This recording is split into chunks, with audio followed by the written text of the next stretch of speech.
Hey, all right, I have arrived.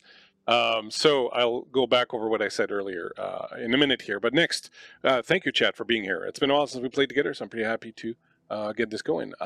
Dungeon Dave, tell us a little bit about yourself and what's going on. Hey, everybody. My name is Dave. I play games, produce games, run games here on Guild Superior. And you can often find me on Tuesdays running my long-running Greyhawk campaign with a couple of great folks. Come on over and check that out. Tonight I am playing Razik,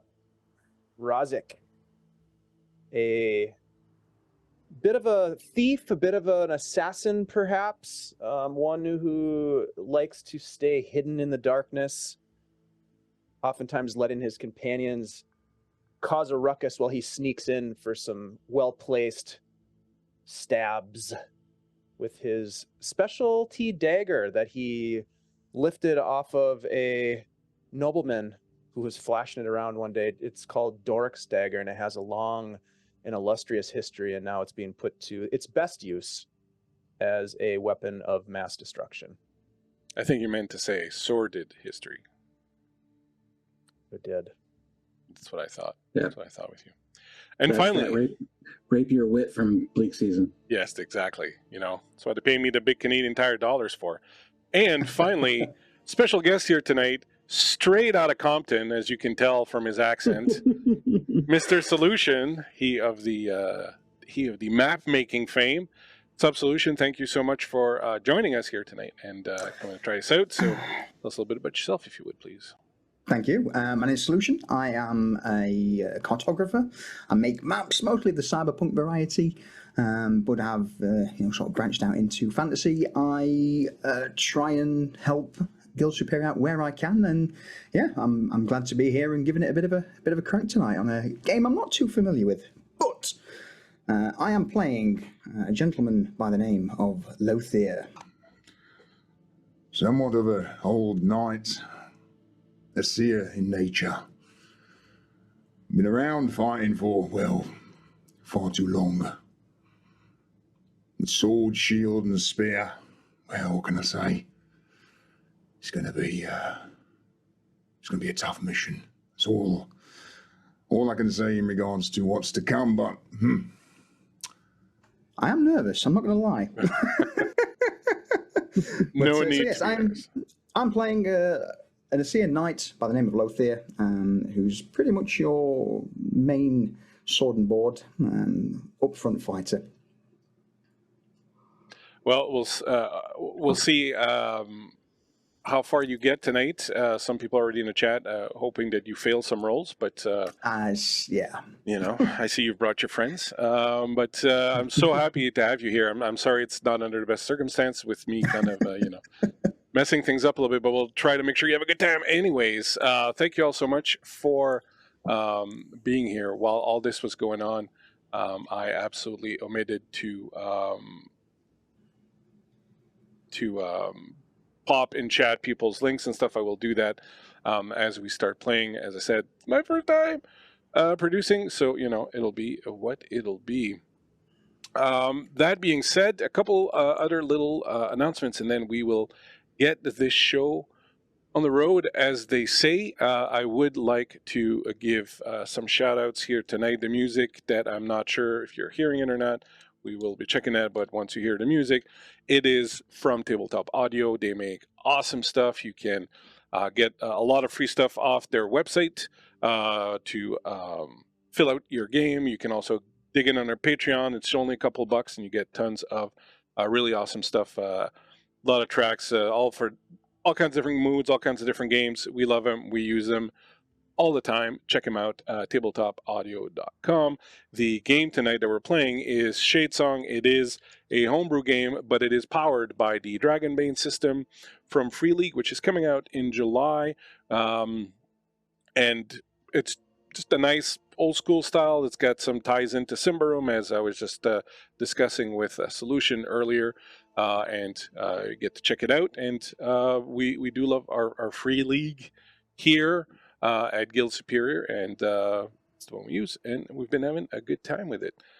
If you like what you see tonight, which, you know, who knows, maybe the players can save my bacon here, but you can check us out, Guild Spear. We run tons of games all the time. I run some games. Dave runs some games. We've got a bunch of stuff. We'll talk about all of it at the end here. We'll tell you sort of what's going on, but come on down, check us out. Check us out on Twitter. Check us out on our Discord if you want to get into some games. That's how a lot of the people we play with got started. Just coming into our Discord, hanging out, and looking for casting calls, and then, you know, we put people in games and we play games. That's what we do. Isn't that right? All right, Dave? We play games. Oh yeah. Sure. Sure. That's what we do. Dave's unimpressed by everything that's going on. All games. All games, all the time. So as we begin, I will pump out the players' links into chat as we go along here, just because I feel in doing so. But now, if you're all ready, because I think we've dilly-dallied enough, I will repeat a little bit what I said earlier and then dive into it. So this particular one-shot takes place 1,000 years before the regular time of the game that is going on right now, and is there to give us a little bit of a look into how the last few sessions that we've been doing, the last few storylines that we've been doing, are connected. And in the last session, in the last storyline that we ran, Wreckage of Stars, which finished last night, our friend Oliver Clark was playing Amloth. And at some point during the game, Amloth, who is a bard, a Wildren bard, was standing up on top of a mountain looking out at the world below, and he had a bit of a vision. And when he returned to his home, he began telling this particular story, and this is the story that we are going to see here tonight. Amloth, out in the Whisperwood, having returned for perhaps a few months now, and being constantly followed around and asked for the stories that he's accumulated while he was out. One night he's sitting around a fire, and he's been telling stories for a few hours now, and it's time to send the children to bed and let the people return to their home. But of course they are clamoring and clamoring. Tell us one more, Amloth, tell us one more. So finally Amloth, ever willing to spin a good yarn, says, "Aye, fine, but then it's off to bed with you. This one takes place 1,000 years ago. It came to me as if carried by the cold northern wind off the mountains, when I was proper engaged in a mission of some importance for the Archdruid. I stood atop a mountain and gazed out over the vast horizon, and as I did, this story came to me, fully formed. And I knew it was likely, probably, mostly true, that in some way I was now gazing to the distant shores of the past. It is the story of one Asir, though he barely figures in this story, but one tragic moment, one fatal decision, fueled by his own exaggerated sense of cosmic importance, turned this place in history as one of the greatest heroes to one of its basest villains. This is the story of Kavir Bright Eyes, now called Kavir Salt Eyes, and of the ruins of fading light. About 1,000 years ago then, in the place called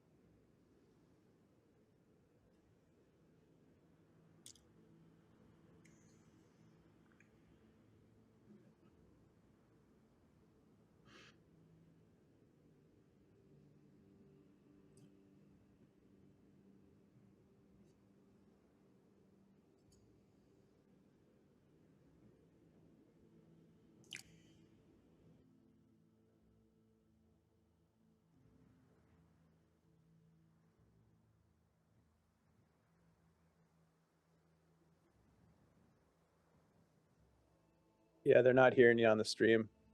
Now you can hear me, right? Got it. Now you can hear me, right? Tell me you can hear me, or I'm gonna cry. I'm gonna cry. See? Useless. As I was saying, this land called Karth was once is now a vast and arid desert. However, at the time it was a beautiful lush jungle, and there was a war going on between the Gurak, who had grown increasingly bestial in the few years leading up to this, and the Aesir had recently decided that the only way to survive and to not fall prey and become enslaved by the Gurak was to fight back. And so the Aesir and the Diavok united forces and have been fighting against the Gurak, who are way more powerful and way more numerous. But thanks to Kavir Bright Eyes, one of the priests in general of the Aesir race, they've been making meaningful gains and earning meaningful victories. And it's exactly from one of these victories that the lot of you are returning, as you had been traveling up to out here near Diatmiati. The Diavok come from this area here near where the volcano is, and the lot of you had gone out here to intercept a bunch of couriers that were moving weapons back and forth towards the Gurak. You managed a pretty decisive victory. I'm kind of trying to skip over a few things there so we can get going. And on the way back, as you were returning to Balaam, which is over here, the Kavir decided to make a little side trip over to Ashket. Ashket is a monument that is dedicated to the sun goddess Suna, and he wanted to go and give thanks. However, as you arrived at the town, and I should have... See, I'm learning all sorts of things here, like change the scene before you change the map.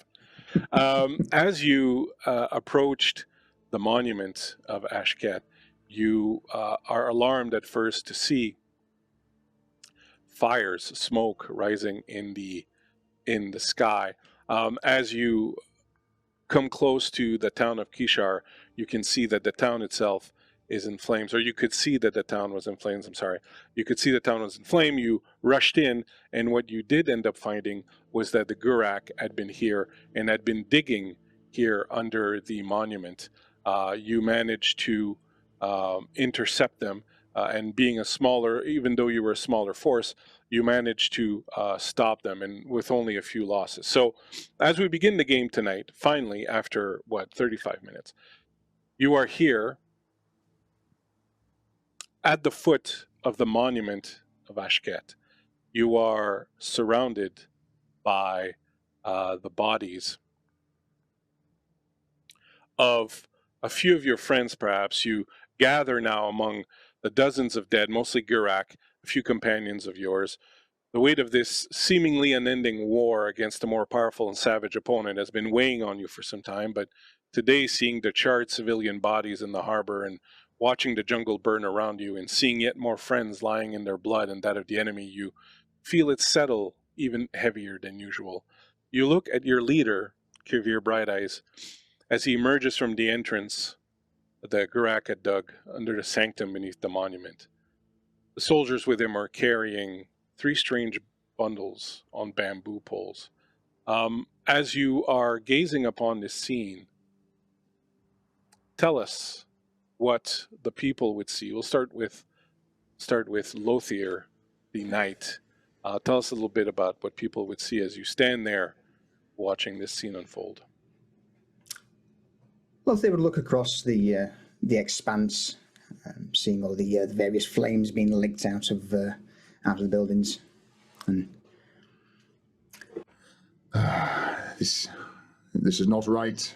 Far too many lives have been thrown away, all for this war against the Gurak. I'm truly hopeful that soon Kavir will be able to at least bring us to some form of winning point, or at the bare minimum, at least be able to strike back against these invaders.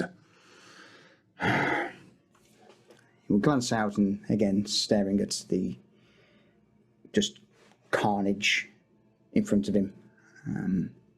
Buildings burning, and I would imagine the odd scream in the distance. Is this a sort of a new scene, or is this, has the battle been? The battle has been fought. You've arrived. You've decimated the Gurak that were pillaging the monument. And now, as people in the village are trying to put the fires out in the village, you stand around. The dead being taken care of and the wounded being taken care of. And you wait as Kavir and his closest lieutenants have gone into the monument, and now, quite unexpectedly, are coming out with carrying some strange things, which we'll get to in a minute. Okay. But this is the scene that you're gazing on. Sure. Okay, so yeah, Lothair would just be looking around at the various dead Guraks scattered around. He'd withdraw his spear from the ground, cast a weary glance. Well, the fight was certainly a rough one. Not exactly something that I wish to go through on a daily. But the rest of you, I trust you're all well. No wounds, no injuries. And with that, he shakes his armour. A few dints and scratches on the breastplate and the shoulder ports, but otherwise, he just seems rather stout and resolute. And Dave, as this is going on, what would the people see? You see a red-skinned, white-horned man with a smart-looking goatee, well-dressed, not a spot of blood on him, even though if you were to look at his blades, that they are covered in gore. He wipes them off on a Gurik body as he listens to Lothair talking, and he just kind of looks up at him and says, "I quite thought that they fought like undisciplined thugs. They went down quite easy, and, well, makes me a bit nervous of what perhaps they've been holding back. I do wonder, Kavir, what you have in store for us now. Do we lodge here, or do we continue on as planned?" And he's going to start to just not really even listen for the answer, knowing that it will come in time, but he will begin to go through the pockets of some of the fallen Gurik. Meanwhile, what is Azaran, the hunter, doing? You see him standing there, sort of mindlessly fidgeting with his bow called Twice Bitten, just kind of staring around. Not just hands just automatically just working the string and moving it around, and like he's used to for years, and kind of surveys the area and scoffs a little bit and says, "These Garriks, I cannot wait to hunt down some more of them. Even the numbers, if we will. Put many arrows in them so that we may pay them back." And, as he's got bright orange skin, sort of a dark purplish black hair, and, his infernal leather armor has seen many scratches, many battles. It's worn certain areas, the elbows from diving into the brush and then providing cover fire for his friends, and just scouting out ahead when necessary. So, battles common to his eyes, but he just hates seeing, his kind and his friends' kinds littered on the ground, and just kind of spits near one of the Garriks that's on the ground and shakes his head and looks to the rest. And what of our Dash here? Dash, as he is called by his friends. The nickname Dash being one part compliment, one part mock. What you see is where Lothair is a figure of an Asir.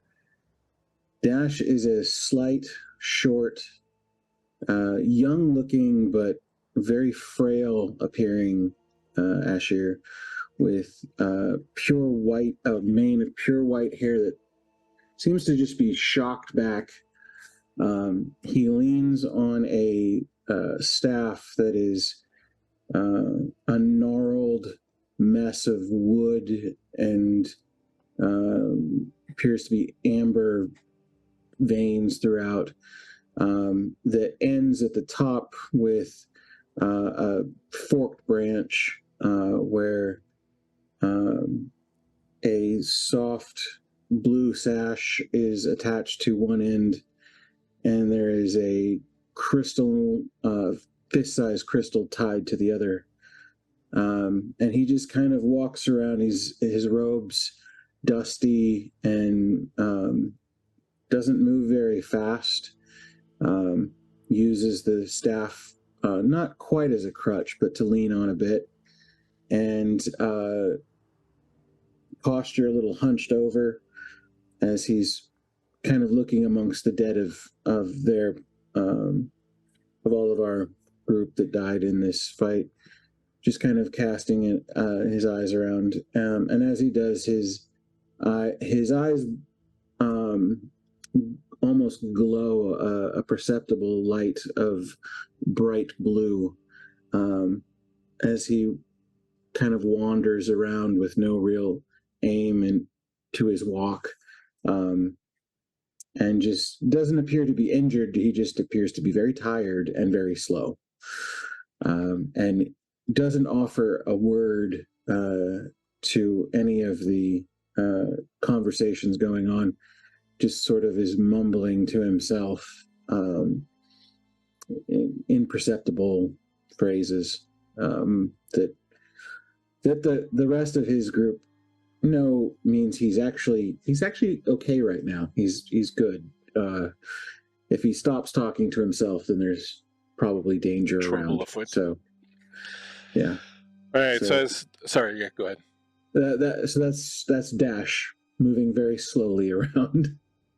As the four of you then gather and check each other for wounds and so on and so forth, and make sure that everyone's all right, Kavir does step forward to you. With him, he's got his closest lieutenants, as I was saying.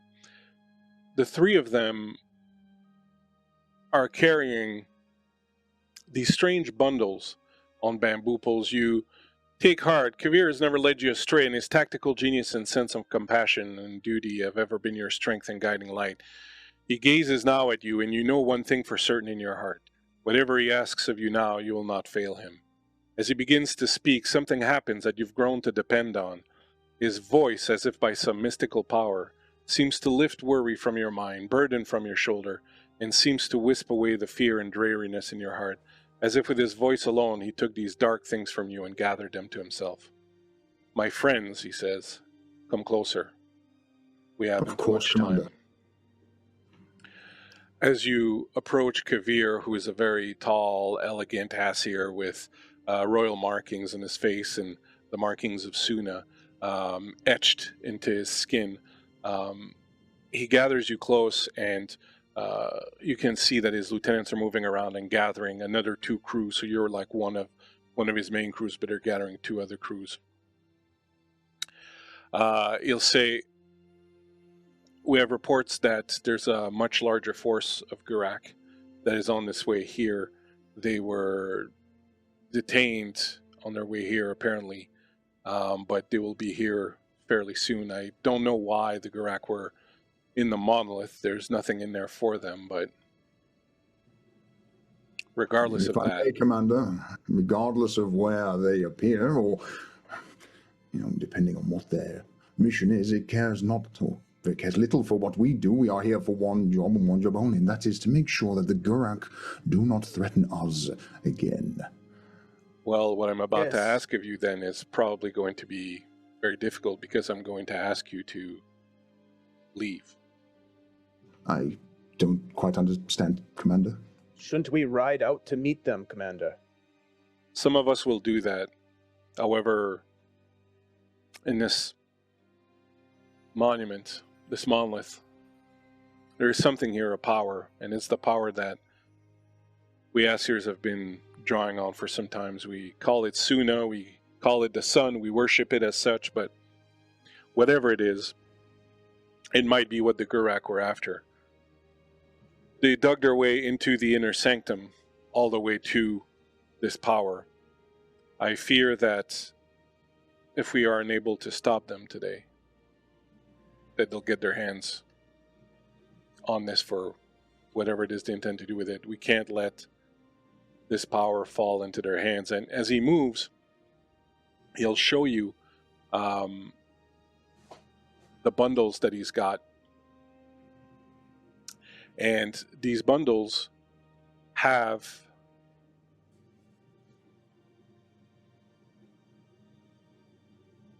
they are on bamboo poles,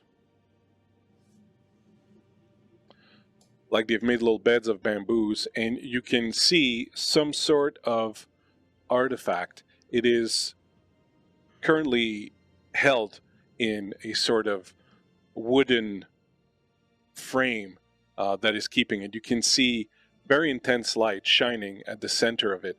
The wooden frame has started to sprout leaves and little fruits and vegetables all around it as the power of this thing, which almost feels like staring into the sun, sort of glows. There are 3 of these in front of you right now. Kibir will say, I've managed, thanks to the grace of the powers that Suna grants us, to cast an illusion on 2 of these that will, at least for a short time, make all 3 of these appear to be as equally powerful one as the other. The 3 of you, and he points to the 3 teams, will each go in a different direction, taking one of these with you. I don't know which one is the real one at this point, and this is how we should keep it. But each of the crews will take one of these and will go in a different direction. And he points to one of the other crews and goes, you will go north. To another crew and goes, you will go west. And he points to your crew, Lothair, and he says, I want you to take one of these and go south with it. But, Commander, if I may be so bold as to ask that you please reconsider that if we are not by your side, then... Our job now is to buy you as much time as possible.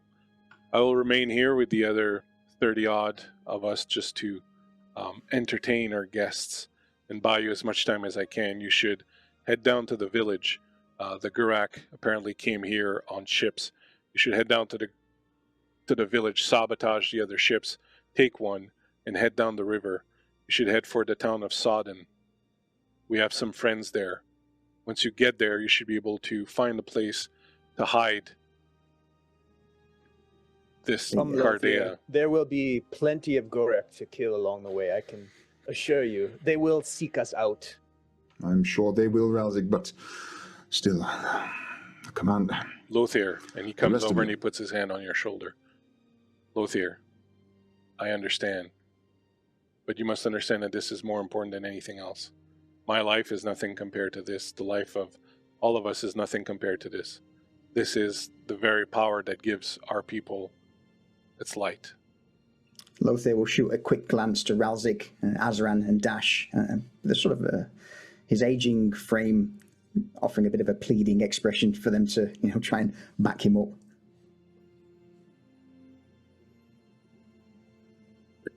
I understand where you're coming from, but I gotta say we're here to serve, and whatever is asked of us, we will do. To go along with the battle and take the victory for us. But victory is nothing if the commander is dead.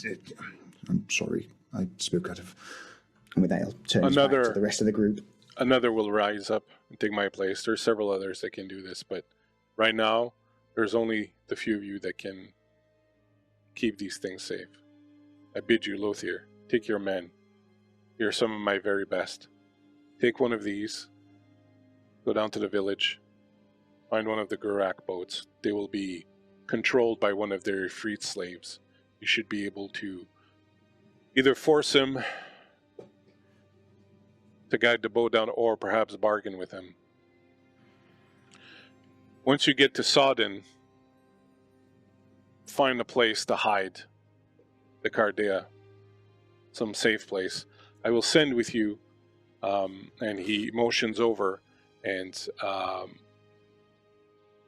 one of the people that's with you is a man that's from Sodden. His name is Haban. It's like, we'll send Haban with you. He will be able to talk to his people down there and make sure that you can find a safe place for this.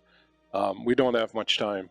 You should say your goodbyes to whoever you want to say to goodbye to here, and take these.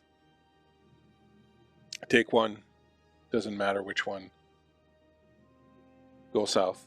Find a safe place for it. Protect it with your life. Very well, Commander. We will do what we can. And may the light of Suna forever shine upon you, and I wish you good luck in what is to come. And with that, he'll extend a hand. He'll take it and he'll say, we'll meet again in the warmth of the sun, I've no doubt. All of you, you've been the most loyal, most able warriors Nasir could hope to lead into battle, and I'm honored to have known each and every one of you. Go now. Take this. Make it safe. And he comes over and he'll hug each of you. Dash, as he comes to you and sort of pulls you into a hug, he slips something. You can feel him slip something into your bag. And he says, wherever you end up, this will seal that place. And it will mark it with a sign that only Asir can see. So we may find it again, should we need to. Only use this once the Cardea is in its final resting place. Once you use this, you will not be able to move it anymore. It will be done, my lord. Go now. Take one of these. Doesn't matter which the other groups come in. He does the same thing. He hugs each and every one of them. Some of the scouts say that the Gurak can be sighted now as they're coming down from the north. And without another moment wasted, Kavir and his lieutenants will move up and go to meet the soldiers as you and the other crews are left there staring at these things. You heard him, boys. We're supposed to go commandeer a ship, sail to Sodden. He looks down at one of the Gurek on the ground and says, we were supposed to say our goodbyes. He kicks the Gurek and says, better luck next time, you bastards. Better luck next time. Lethea grins and nods to Ralzik. Aye. Well, if nothing else, we'll certainly show them what Assyrian skill at arms and our friends can do. But regardless, Azaran, you good, my friend? Indeed. Good. Is Dash? And Lethea will look over to Dash with a slightly raised brow to see if he's close by. He's basically in your hip pocket. Taking your stuffs. Dash, may I inquire, Sona bless me, take whatever you need. I'm sure this will be... And Lethea will just exhale, but a slight smirk will creep on his lips as he's, I would imagine, familiar with Dash and his antics at this point. His ways. Dash looks up at you and goes, strange you would think I would take something rather than give. Oh. Lethea will nod slowly. May I inquire as to, And he'll reach a hand down. Better you just leave. Well enough. Understood. Well, thank you, Dash. And my apologies for suspecting otherwise. It's all right. Just don't die. Well, not right away. And not in a way I can't get to you. I will certainly try my best. And I dare say, old friend, the same to you. Just let us not charge too deep into the jaws of death, yes? Amanda told us to say goodbye to those we were leaving behind and not to each other. Well, in that case, then, the lot of you, wish you good luck in the battles to come, and, well, go fuck some Gurak for me, will you? So you'll find yourself, hey Wiley, how you doing? You just checking on a map here. So you're basically here, and you're meant to travel down the waterway here to Sodden, which is down here in the corner. You'll make your way down to the burning village where the villagers have started. I've kind of gotten control of the flames a little bit. You'll see there are 5 Gurak barges. The thing about the Gurak barges is that the Gurak don't go in a lot for manual labor. The barges themselves don't have sails. They don't have oars. Every barge has at the head of it a lantern that's attached there that shines out, and this lantern binds a spirit called an Ifrit to the boat, and it is the Ifrit that moves the boat wherever the Gurak wanted to go. Now, Dash, you would know a little bit about these Ifrits. You would know that they are basically in a state of slavery when they do this, and that they don't have any particular loyalty to the people who bind them to these jobs. It's kind of demeaning for them to be here, so they can quite often be bargained with if one approaches them correctly. And you find yourselves having picked one of the Cardeas on the bamboo poles and brought it down. You find yourselves having sabotaged the other ships, approaching the one ship that's left, and you see the Ifrit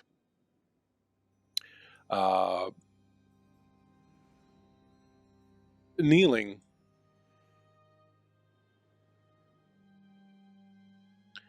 on the boat, waiting. As you set fire to the other barges, the lamps fell off, and the Ifrits were allowed to go free. This one certainly is expecting the same at this point, but he waits as you approach the boat.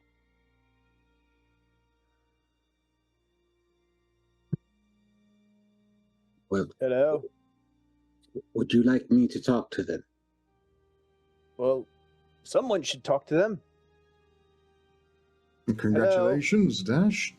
Now, well, you've volunteered. Aha. Aha. Right.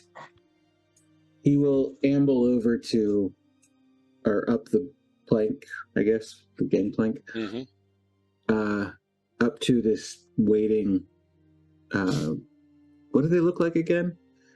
You can see it on the Owlbear Rodeo right now. I put There. an image. I'm on so many tabs. I see. So he looks, he's about close to 7 feet tall, quite muscular. He's got this cloudy, sort of pale white skin, and he's currently kneeling at the prow of the boat. Right, and he's technically probably the same height as I am kneeling. Just about. Yeah. And when you approach, he looks up, and his eyes are like, the colors of storms. There's just like these blue and white flashes in them, and these beings are clearly magical, and you can certainly tell that being stuck in this position of being, a ferryman, basically, is very, very insulting to one such as he. But the Gurak don't care for that kind of stuff. Right. As you approach him, he says, "Am I to be set free like the others, then?" Yes, but not yet. Well, yes yet, but not gone yet. We need to sail away. And then once we reach our destination, you can be as free as you would like. We just sort of need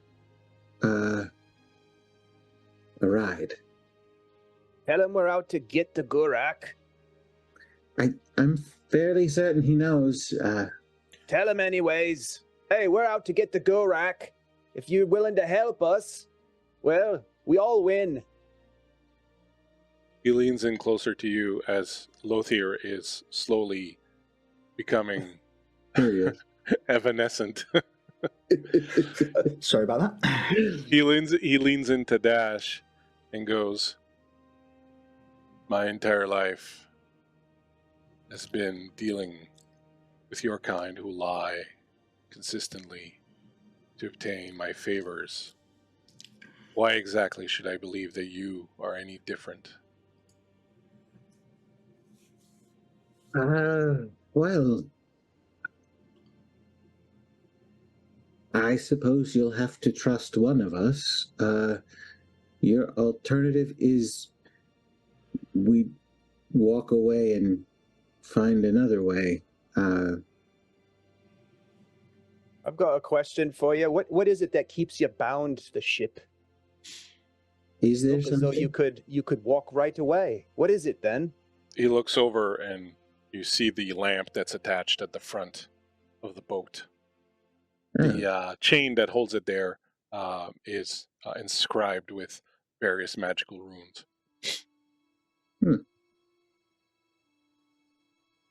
Do we even have the ability to free him if... Oh yeah, probably. Well, we burned the other boats, right?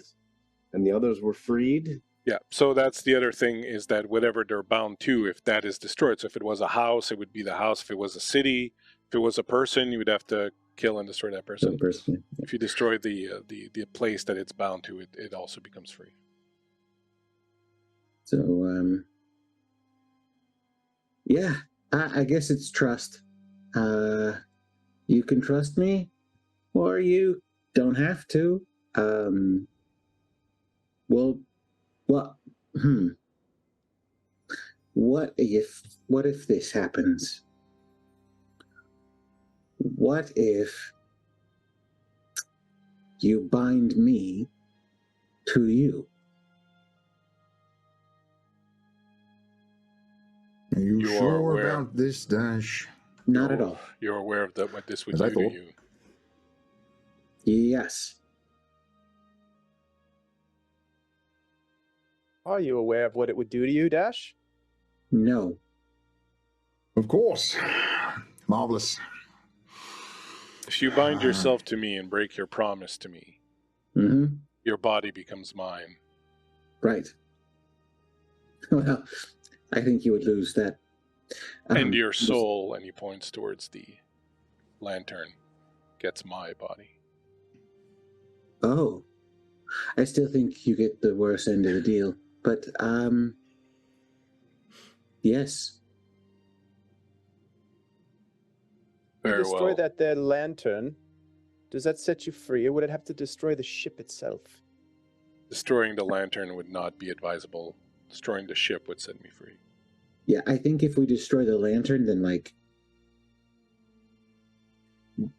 if there's a soul in there, there's probably a lot more in there. So probably don't do that. Certainly not my area of expertise. If you accept to Not bind fair. yourself to me, I will accept your presence on this ship and will take you where you want to go, as long as you uphold your promise to free me once we've reached the destination. You got it. Approach then, and as you come up to him, he's got these two red metal bracers, and he removes one.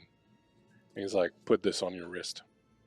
And as he snaps it, you suddenly feel the energy that's now binding you to him. And for a moment, you know what it's like to be trapped inside that lantern as he sort of pushes that inside of you. And you can, in a minute, you feel what it's like to spend an eternity trapped in there. And give me a fear check. So in order to give me a fear check, you will roll a d20, and you need to roll under your willpower. Not your willpower spell points, your actual stat willpower. My actual stat. Okay. I rolled a 17. I'm My assuming willpower that's... is 18. All right, nice. So for a moment, fear seizes you, and you kind of ask us, what the fuck did I just do? What did I just sign up for? But Yeah. then you're able to kind of steel yourself and,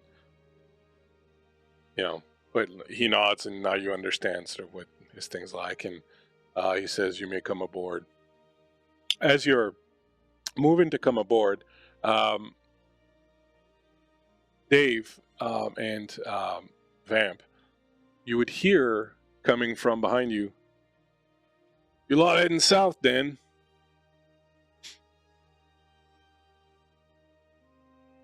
That's right, we're heading south. Who you? Who's asking? Name's Orzia. And you can see that she's covered in soot, like she's been working at putting out these fires out here. She's still holding one of the buckets that's slopping a little bit of water. I came here to try and find passage south. I was hoping, since you, deep six the rest of the boats, that I might find a ride with you. What's your business in the south, friend? My business in the south is my business. But I'll tell you this. As long as we're on that boat, my business will be your business. And if you need me to do anything, you need me to man the boat, you need me to fight, you need me to kill, I'll do that. I really just need to get... And she kind of looks north a little bit, and you can tell that she looks a little nervous. But she says, I just need to get as far away from up here as possible. Well, that doesn't sound suspicious at all. Well, it doesn't sound suspicious that you're here burning boats and carrying God knows what that thing is. Look, we're all suspicious. We might as well be suspicious. Kavir. Whose authority are you operating under? Oh, my own authority, handsome. I've heard of this Kavir. I guess he's doing some, the work of the people, but it's the war. It's just not my thing. Just not my thing. I'd rather just be somewhere else. Look, I can't pay because I don't have anything, but I'll earn my keep.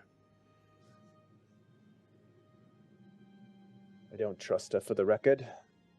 Yeah, I'll leave the decision to you all. Well, I trust her more than the Garrick, so I guess it's probably better off that she's with us in case we have any encounters. I don't think she's going to help them. And if she is, then we have other problems. If there's spies amongst us. Besides, could I hurt someone with such a glorious goatee as the one that you have? Unlikely, by the looks of you. We're all set then. Great. She throws the bucket away, bends down, picks up a backpack, puts it on. Well, in that case, Lieutenant Orsia reporting for duty, sir. And finally, the last person that's with you. Oops, keep doing that. I keep not. The last person that's with you is Haban, the human who works as a scout for your team. He is from Sodden, as there has been some union, some people have reached out and have started banning because the humans down south realize that they're going to be next if the Garak ever sort of get through everyone. And as you're sort of getting on the boat, Haban will come up to you, Vamp, and he leans on his polearm. You know him. He's a scout, so you've worked with him before a few times. He's a human, so you perhaps don't trust him as much as you might Diavok and Nasir, but he's been all right. And he says, I don't think I've ever been on one of those boats with one of those spirit thingies there. I'm kind of wondering how safe it is. He leans in. I don't swim. You might want to stay out of the water then. I think we'll be pretty safe on the boat, friend. We've been on adventures before. Well, yeah, but adventures on your own 2 feet, not like, who knows what that thing's going to do. I wouldn't trust that thing for a naked bullet. The Ifrit is bound to my friend here, Dash. Well, Yeah, those things I guess can be we'll just very have to- temperamental, is all I'm saying. I guess we'll just have to trust them to get us where we need to go. It is in their best interest. We do intend to set them free of their bondage. Isn't that right, Dash? Oh, yes. There you have it. Well, then, I guess I have nothing to fear but the water itself. There are plenty of other things to fear, just not the boat. Well, that's good news then. So Yes. a lot of you will get on the ship or the boat. It's really just a barge. It's not much of a boat. You put the Cardea down. Underneath, you can open up. There's a bit of a storage area, and you can kind of lower it in there. As you're lowering it in there, I would like anyone who's got a magical skill to make a roll on it. And if you don't have a magical skill, but you have awareness, make a roll on that, if you would. And then tell me if you've succeeded or not. I succeeded 11 over. Shoot, I just slipped out of it. I got a success on my awareness check. Success here. Yeah, 11 over 18 or under 18. So if you've managed to get a success, as you lower the bundle that you have, the Cardea, into the thing, all of you feel that light and that energy that's coming from it. And it, like I was saying earlier, it kind of feels like when you get that sun on your face, like it's that warming kind of, great feeling. You realize as you're putting it that the plants have kept growing on this thing. And in fact, as soon as you put it in the boat, you can see a little bit of plants already starting to kind of grow along the boat. So there definitely seems to be some power in this thing. And I don't know, we haven't talked that much. I don't know if your characters are very religious or not, if you would be followers of Suna. I'll let you sort of decide that for yourself. Sure. But if you are someone who would be very religious and very much someone who worships Suna, you would feel a moment of peace sort of coming over you, and kind of this notion that you are doing, I don't want to say you're doing a holy work, but you're doing something good. Like you maybe you were hesitant about doing this and whatnot, but you kind of grasp the importance of this thing as you're putting it down into the little storage area. You will set off then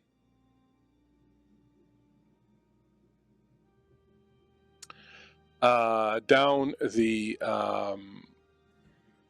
little river, heading towards Sodden. You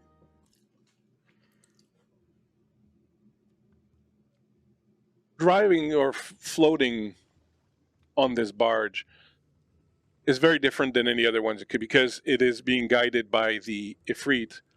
You don't get the usual sort of movement. It's gliding very smoothly, almost as if it's like hovering just over the water. But when you look over the side, you can clearly see that you are, in fact, sort of in the water. But you... Oops, lost all the guys. Well, I'm starting to understand to an extent why the Gurak were using these bound spirits to move their boats. This is, well, for all intents and purposes, quite a pleasant experience. Love the little look over the side. The land It is around the you... absence of work. It's disgusting. The land around you is a jungle. The trees are tall and well furnished and lean in almost all the way down into touching the water of the river. It's a beautiful day. The sun's out. The light is sort of rippling over the water. And after the initial sort of first few minutes, perhaps, of this trip where you were still kind of on edge about everything, you find yourself sort of relaxing a little bit. And as you do that, you realize it's been forever since you've relaxed. But the ride is very smooth. The sun's out. There's a nice little breeze. And you're carrying a fairly important cargo, you keep a lookout behind you, and you can clearly see that there's combat that's been engaged, but you go on gliding down this river with no pursuit in sight. And after a couple of hours, you feel very isolated from everything. As I said, there's no pursuit. You've moved far enough away now that you don't see the smoke and the flames of the town that was burning. And yeah, you find yourselves almost relaxing. Do we dare say relaxing? Does the ship make any noise? The ship going down. You hear the noise of the water, and the boat doesn't creak as much as it would normally creak because it's not being messed around. But there's still the occasional creak, especially if you're walking around and whatnot. On this thing, you find that it is stocked. There is some fruits and food and some wine, and there's a barrel of fresh water, so you can refresh yourselves and heal up from the battle that you've just been involved. Seems unnatural to be here relaxing while our comrades are in battle, murdering and killing and dying and fighting for their lives. I don't like it. No, nor do I, but regardless, Kavir gave us a job to do, and honestly, having been in the presence of this object for some time, I think we may be doing the right thing, as much as it pains me to say. But still, with us not being there, I'm sure Kavir and the rest will be more than capable of dealing with a few of the Grak, surely. I just thirst for their blood. Tell me, Dash, am I correct to understand that this Kardea that we carry and two other of our friend groups carry amongst themselves, that one of them is the real artifact and the others are indeed false red herrings, if you will? Mm-hmm. Well, that's what we were told. Do you have any way, Dash, to identify whether or not this is the authentic piece? And while he's having this conversation, Ralzik is definitely just eyes locked on that woman that joined us, just keeping track of her the entire time. She's just for now sitting in the shade underneath the steps leading to the thing, and she's got her feet up and she's observing the lot of you, but not appear to be excessively suspicious. So I could, but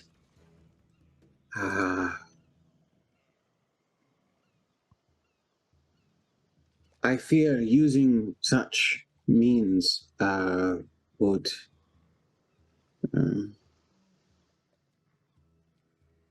Cares not whether it's the real one. We have a job. Right. Razik, let me say it this. If we have the real one, or if we have a fake, if the enemy discovers us, your bloodlust will be satiated very quickly, regardless of reality or fake in the artifact we carry. Well, my purpose will not waver either way, as you say. I did not say it would. To complete. But I do like to know what's at stake, and I would like to think that the Commander Kavir would have bestowed upon us the true quest, if you will. I think that is more for your pride than... Well, that's why I ask, me friend. Yes. I like to know what I'm in for. Death, probably. More than likely. Eventually, we all die. That was my point. Regardless of whether this is the true artifact or not, well, if nothing else, then I'm certain that we'll give the Grak a good run for their coin, don't you think? Drag them along, and again, worst case scenario, if we know it's the real one or not, I mean, Dash, or would either of you know if the Grek are skilled in the arts of interrogation? Because if that is the case, I would rather not know if this is the real one or not. I mean, I didn't think of that, so. And Azaran has his flute out, not actually playing it, but as if he is playing it, like going over the notes while he's scanning the shores on both sides very carefully. Thank you, Hooli, and the hooligans for the raid, bringing in the hooligans. Not like we don't have enough hooligans already on this boat, but we sure appreciate it. So you're scanning. Okay, you're scanning the shores. There's nothing sort of that sticks out at you. You do see some animals here and there that are prowling. You'll see like a couple of big cats drinking in the water, and then as the boat arrives, they kind of just pull back into the jungle a little bit. And nothing that sort of feels threatening at all as you're driving down the avenue. What will you all be doing with your time as this is now turning into a bit of a pleasure cruise? It's been a few hours. You know you have several hours more to go before you get to Sodden. How will each of you occupy your time? Lothair will mostly be spent at probably the front of the boat, using his spyglass just to check upstream and occasionally downstream, along with keeping his blades sharp. Again, to the point where it's no longer necessary. He knows his weapons are sharp, but just as something to pass the time, he will sit there with his with a piece of flint and a whetstone and just sit there scraping away. And sadly, there's not a great deal to do on this pleasure cruise apart from admire the verdant scenery and hope at some point their objective and final destination will come into sight. Ralzik? Ralzik will be essentially doing target practice with his dagger throwing against one of the wooden walls of the boat, or maybe the boathouse in the back, perhaps, or a barrel, or some target that he's set up, and he's just throwing his daggers, retrieving them, and thinking in his mind about, you know, the whole charade of the 3 wicker baskets and how genius it is to, you know, for Kavir to send off these decoys. And then the entire time he's just keeping an eye on the woman, probably engaging with her in light conversation.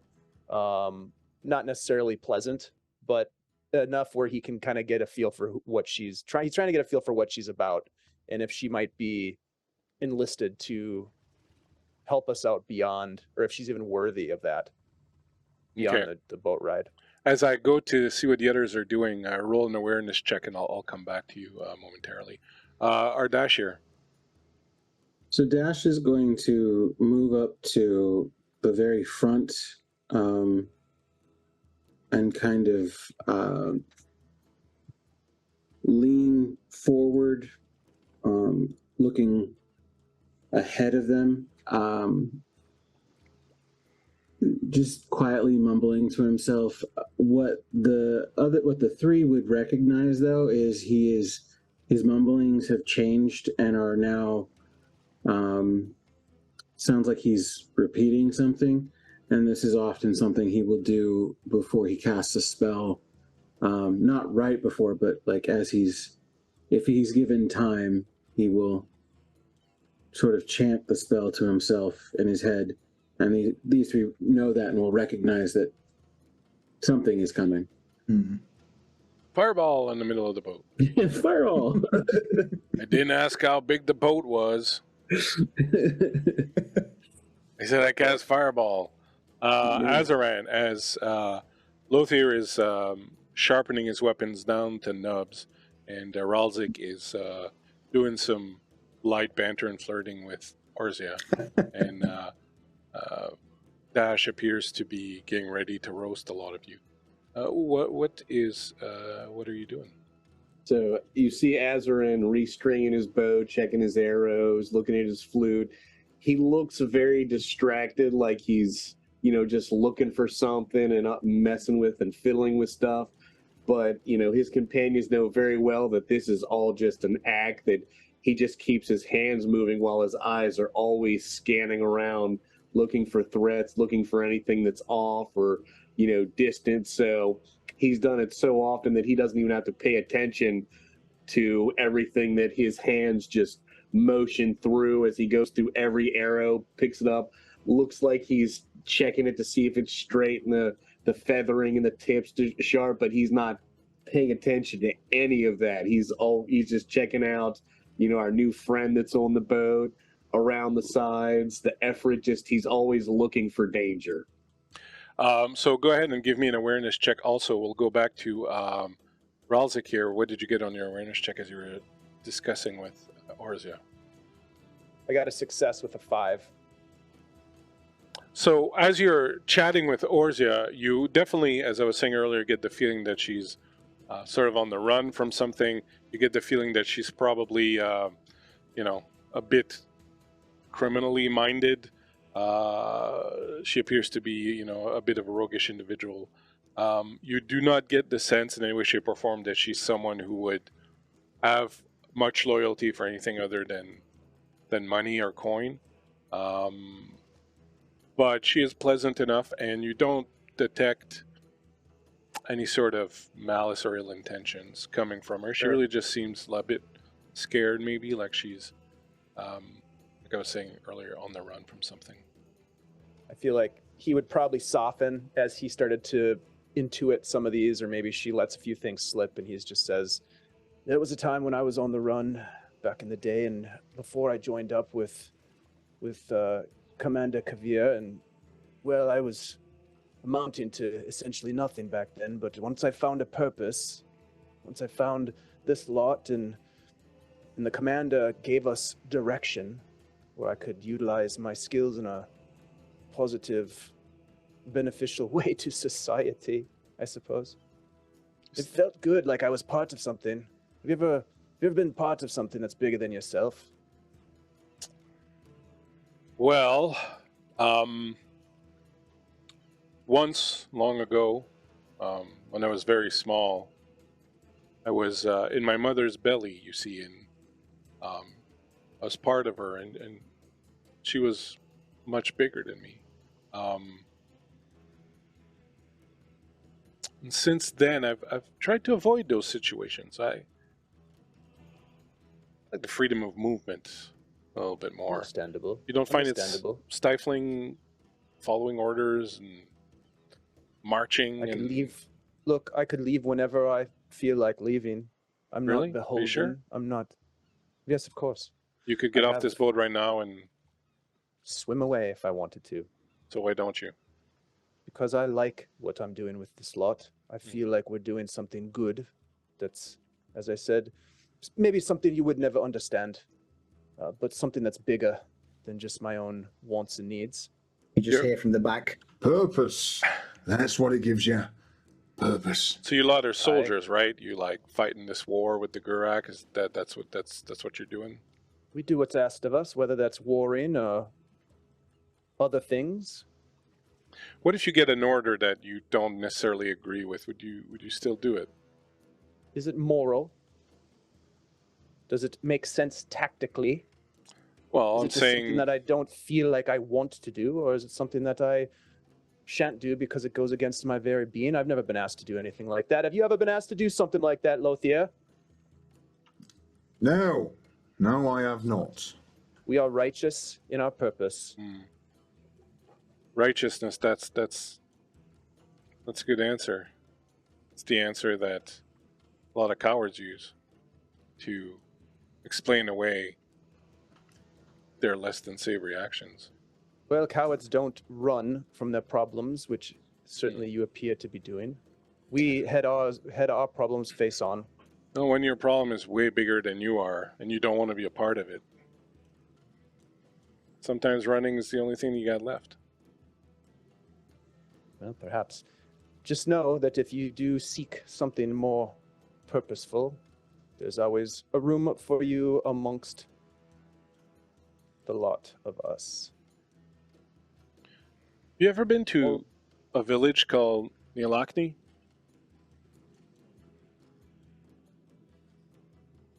I don't know if I would have been to that village or not. I'm not sure where that is. No, it doesn't. It doesn't really ring a bell to Yeah. you. No, I've not heard of it. You get a feeling that she's really kind of gauging you, like trying to read to see if you're lying to her or not. Okay. Well, if you don't mind, I'm going to use this opportunity to get a little bit of kip. You never know exactly when you're going to get another opportunity to rest. Whether she pulls a little cloak over her head and over her eyes to shield her from the sun, and you get the feeling she's not actually sleeping or anything. But I'll just walk past Lothier, and she seems very friendly. Yeah. Yeah. Prickly. Or should I say, is that you being the prickly one? Oh, well. Ardashir, did you want to do something, or were you actually going to cast a spell of some sort? He's waiting for when we come inside of our destination. It's going to be a while. It's going to be a few hours. Yeah, He's just going to keep repeating it to himself. Practicing. Yeah. What did you get on your awareness check, Map?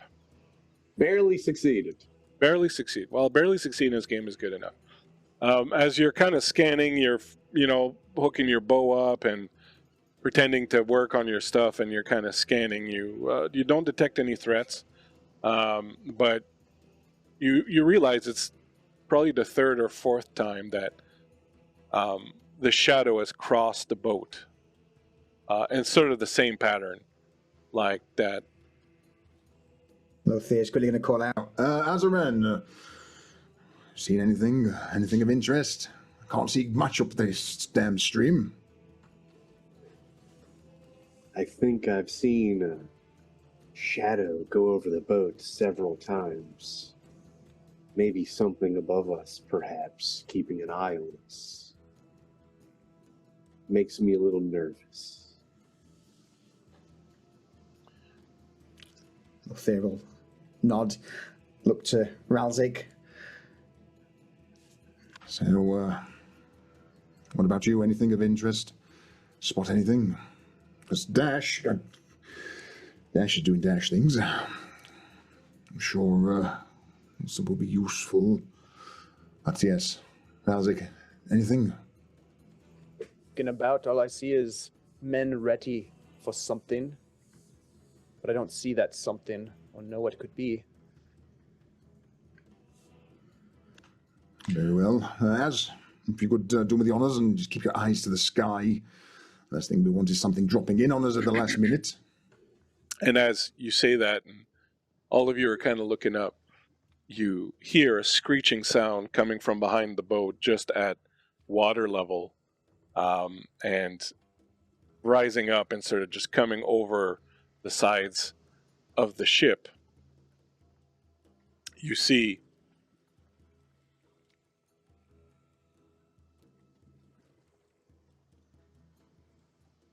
un momento, por favor. You see 4. Oops.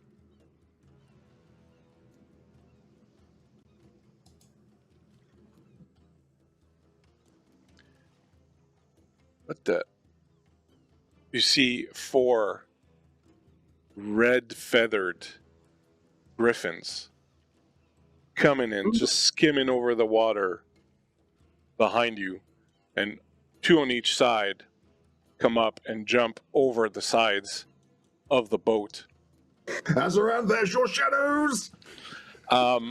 As you get ready to fight these things, one of the things I do want to mention is that you know that, so these are not ginormous, they're about maybe the size of a big dog, but you know that they are used as hunting animals by the Gurak.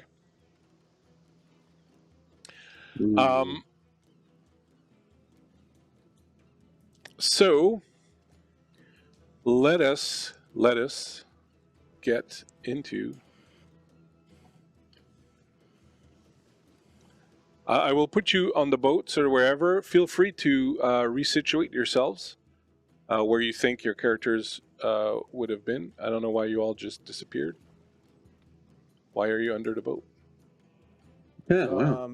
Because when you move a token, when any token you move becomes the topmost sort of token in the stack. Oops. I think you can lock a token.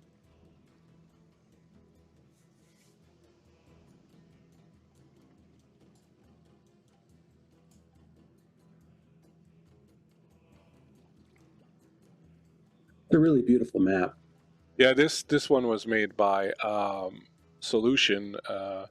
I wrote to him the other day, and I'm like, would happen to have a boat in your stuff, would you?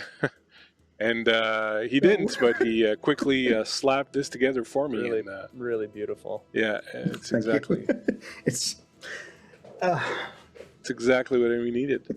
And even today, I wrote to him in a panic.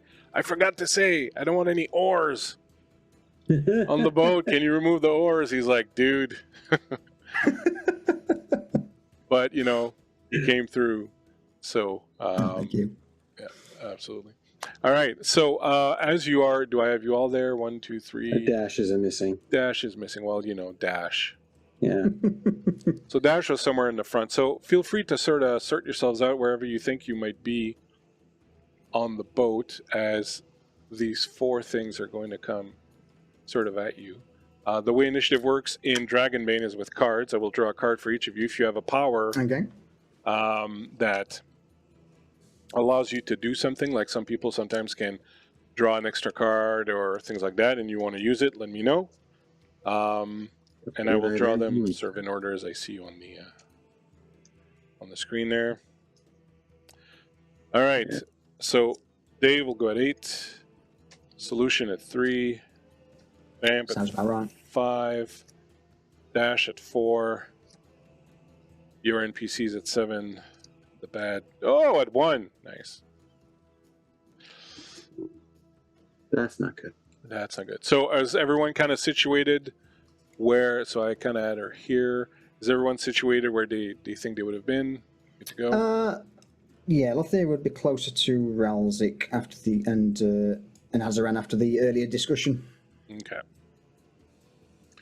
All right. So the birds will unfortunately for y'all go first. One of the interesting things about Dragonbane is that enemies have special monster attacks, and they don't roll to hit; they hit automatically.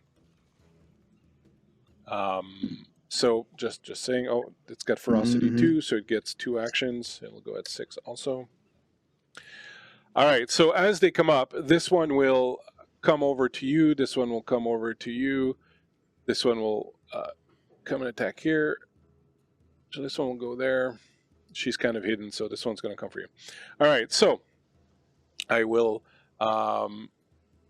roll on the monster attack table and see what happens. So on Lothair, 6, the griffin comes in, and you see it just as it crests over the side of the boat, and it grabs you in its claws and flies straight up into the air. And as it's flying and you're kind of hanging from it, it drops you, and you are about to fall and drop into the boat. Now, this is a dodgeable attack. This particular one is dodgeable.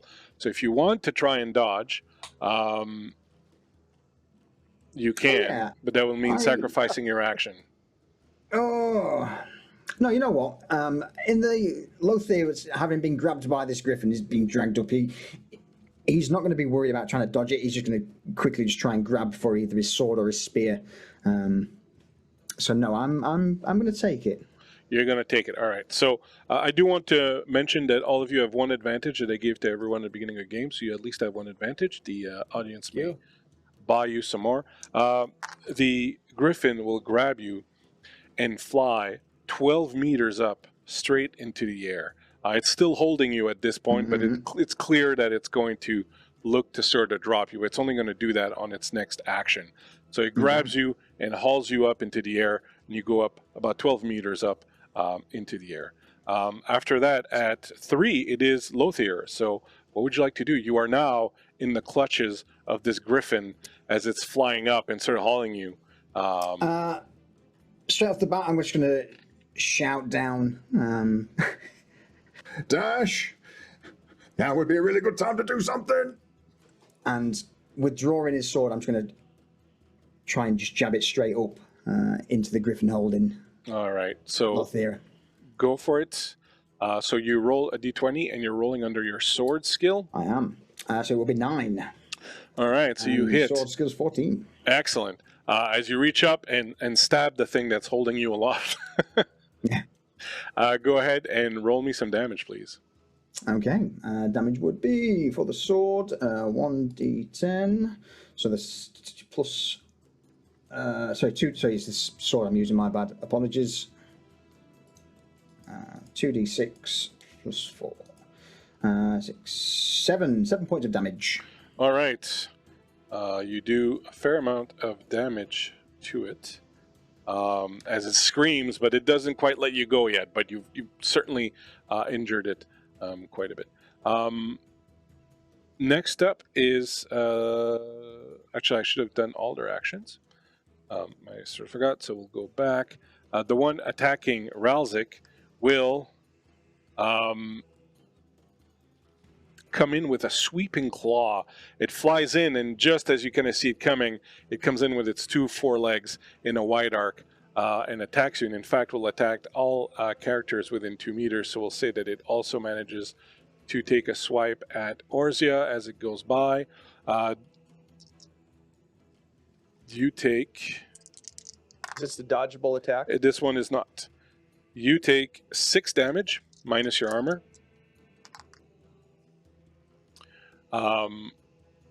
Over here, Vamp. It does the same thing they did to Lothier. It's coming in, and it looks like it's going to grab you with its claws and try to haul you up into the sky.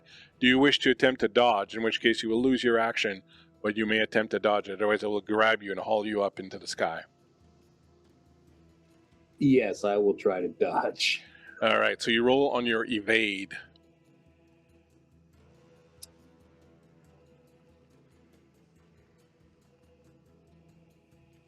I rolled a natural 1. Oh, Nice. so that is a dragon, so that's a critical success. So not only does this thing come to grab you and you manage to dodge it, but because you get a dragon, I will say that you get a free attack at it as it comes in and kind of misses you and is kind of flummoxed by this. So go ahead and take a free action against it. So I'm guessing this is going to be with the knife, since I'm going to have trouble shooting it with a bow from this range. So it wants the knife. I said, And I want the knife. that's a 5 on the die, so that's a success. Excellent. Give me some damage. And max damage, 14. Nice. Hell yeah. 14 with a knife. That's killer. You've taken half of it hit points off as you get this awesome strike right into its chest, and you can hear it scream as red feathers explode and sort of shower you. For your information, if you're less than 2 meters away, you can still use your ranged weapon, but it's with a bane. And finally, I think that's the last one, the one attacking... we'll do the claw attack on Haban. All right, Haban takes the claws, falls down to one knee, grabbing his polearm, and he's about to take a swing. All right, so that's all of them. And then we go to, we did Lothier, so now we go to Dash. Okay. He's like, well, it's not all the way Lothier, but it's better than nothing. And he puts a hand out and casts Levitate on Lothier. But it's only 6 meters, and he's 12 meters up. So it will float him halfway down before it drops him. If you want, I would say you I'll could take hold it. your action and cast it as he drops when he's about 6 feet from the. When he's Oh, about then I 6 will feet do from that. Yeah, so he will say, "Working on it, Lothier." Thank you, that part. And just in time, Vamp Whitman at 5. So this thing is kind of, I will say it's a little bit further away from you as you knifed it as it went by and tried to grab you. So I'll say that you're sort of about there. Now you said with me dodging it, I lose my action. Yeah, but because you rolled a dragon, oh no, I gave you the free action already, so you're good. That's right. Thanks for reminding me. And then at 6, they get their second action. It drops Lothier. You can see him drop. So if you want to do your spell, Yeah, I'll wait till he's halfway down and cast Levitate with the option of, rather than falling the rest of the way after it, and he lands gently. all right, your lunch lurches as you suddenly kind of So you stop. halfway down. Ralzik, on you. Ralzik is so Lothier is falling slowly Yeah. from the sky, but is still sort of like partially engaged with this griffin above. It him. has dropped him. It has What's just the dropped him. distance between him and the? It's about, so the griffin that dropped him is a little more than 12 feet. It flew up 12 meters. Sorry, not feet. 12 meters before dropping. So it's about 12 meters up. All right. Well, I'm just going to stab the one that's in front of me then, and I'm guessing that it's within 2 meters of this. What's her name? Orzia. Orzia. Yep. So would my backstabbing feat work on that? Well, Orzia's not there. Ooh. Okay. You don't know All where right. she Well, is. then I'm just going to stab away. Stabby stab. I just rolled a natural 20. Right. So that is unfortunately for you. Not good. Not It's not good. It is a critical failure. Let us take a look. Demon rolled in combat in melee. Give me a d6. Oh no! Nice already. Oh no. It's early to be having these. I've rolled a 6. You hit yourself by mistake, unfortunately. You rolled for damage as usual, but without any damage bonus. Oh no. As you take this wild swing at it, and it just sort of hops away, and you're distracted by the fact that Orzia's not there, and you manage to sort of nick yourself with the blade. Yeah, So I really expected her to be there when it counted. that's right. She's already let me down. Mm, All right, so look, under my damage for this dagger, it's like a D8 plus D6 plus D4. Is that right? Yeah, but so the D4 is definitely not. You're definitely not going to roll the D4. The Okay. D6, I think, is a byproduct of the magic of the weapon. I think. No, Doric's given edge adds plus 1d4. Okay, so the d6 is probably your agility bonus. Yeah, so don't roll the d6, but roll the d4. So roll the d8 and the d4. All right, thank you. Low rolls, low rolls. And you can remove your armor from it, obviously. Yeah, so you subtract your armor rating? Yeah. Okay. That's not too bad. So that's 2 more damage. Nice. Awesome sauce. And that is it for this turn. We'll redraw some cards, see where everyone stands. Solution. 5, Vamp at 1, 6 Ooh. for Dash, 4 for Ralzik, 7 and 8 for the Griffins, 3 for the NPCs. Wow. At 1, Vamp. So you can move anywhere you want on this boat because it's not very big, and do your attacks. You, I will say, are not engaged with it because it had kind of gotten away from you a little bit in that attack. So you're not going to take an attack of opportunity if you try to move. But I will say that you're probably about 2 meters away from it. So if you want to use your bow, you could without penalty. Okay, so I can use my willpower to do a double shot, Mm-hmm. a twin shot. All right, I'm gonna take 2 shots at it. Do note that your bow is a special thing when you do twin shots, right? Yes. If I roll poorly. If you roll poorly. Why would I do that? Why would you bring that up, Bleak? I have no clue what you're talking about. Mm-hmm. First attack. That is a 12 on the die, and my skill is with bows is 14, so that's a hit. That is a hit. And should I roll the second attack? Yep. Okay. That is a 3 on the die. So 2 hits. Give me some damage. They don't have any armor, so you can give me all the damage in one shot. What I was referring to for your bow is that you don't get the Bane on the twin shot. So the second shot, you're supposed to roll with a Bane, but on your bow, if you spend 1 willpower, you don't have to use the Bane on the second shot. 25 damage. 45 damage. So 25. tell me, 25. Oh, 25. tell me how you kill this thing. Oh man, I shoot 2 arrows as it flies. It tried to grab me. I knifed it. It flew by, and I just put 2 arrows in the back of its neck. And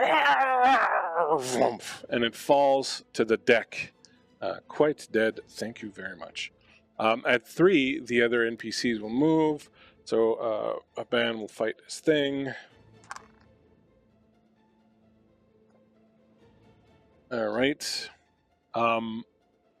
And at 4, Ralzik. I'm gonna try to not stab myself this time. What do I Probably, roll for that? Always move. Don't roll a 1. Don't roll a 20. Yeah, roll a 1. Natural 20. All right, I have a new D20. I'm going to just try to stab this thing again. Okay. I have no friendlies within 2 meters. I'm looking around. I'm not seeing anything. No. Could I attack the one that's engaged with Lothier? No, because too high it's still 12 feet in the air. I mean, unless you want to Yeah. attack it range, it's still 12 up in the air. No. All right, I'll stab the one in front of me. Okay. That time it succeeded.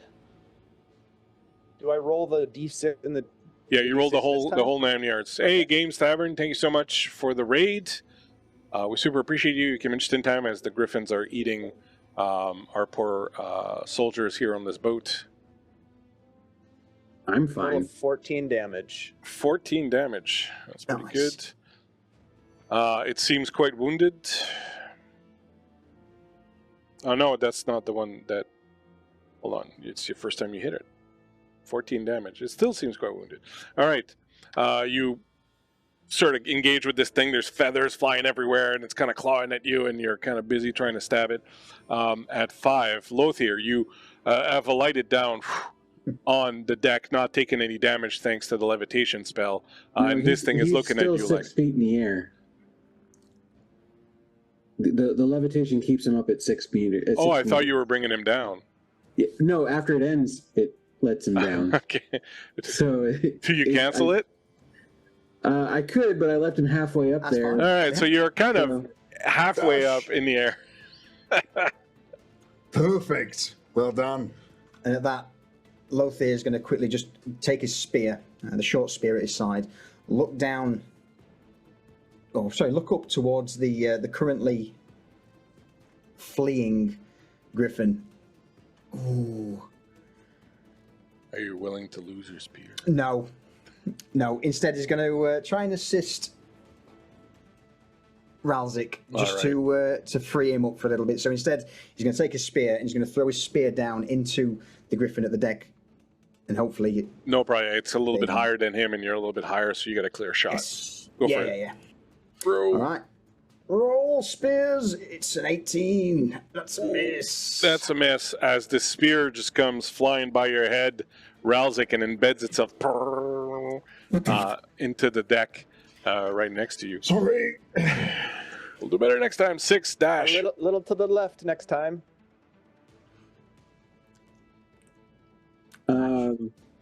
Right. So he sees. Well, it kind of didn't work at all, but all right. Sorry. You can push the roll if you want, Lothier? In that case, if I can do that, absolutely. Sorry, I forgot. You can push the roll, so you will roll it, and then you will give yourself a condition. Okay. Got a condition, son. Case, never mind. It's a 17. Really? Oh no. Oh. Never mind. You gain a condition of your choice on an ability. Basically, as you strain yourself trying to do this, you get to choose which one you want. I would think that you could be exhausted, sickly. You can look at your character sheet. Dazed, angry, scared, or disheartened. You might be angry that you missed it, I guess. Definitely angry. Yeah. All right, so you're angry. So it means that frustrated. any intelligence-based rolls that you make are at a bane Sure. until you get to get rid of this condition. Sorry. Shit!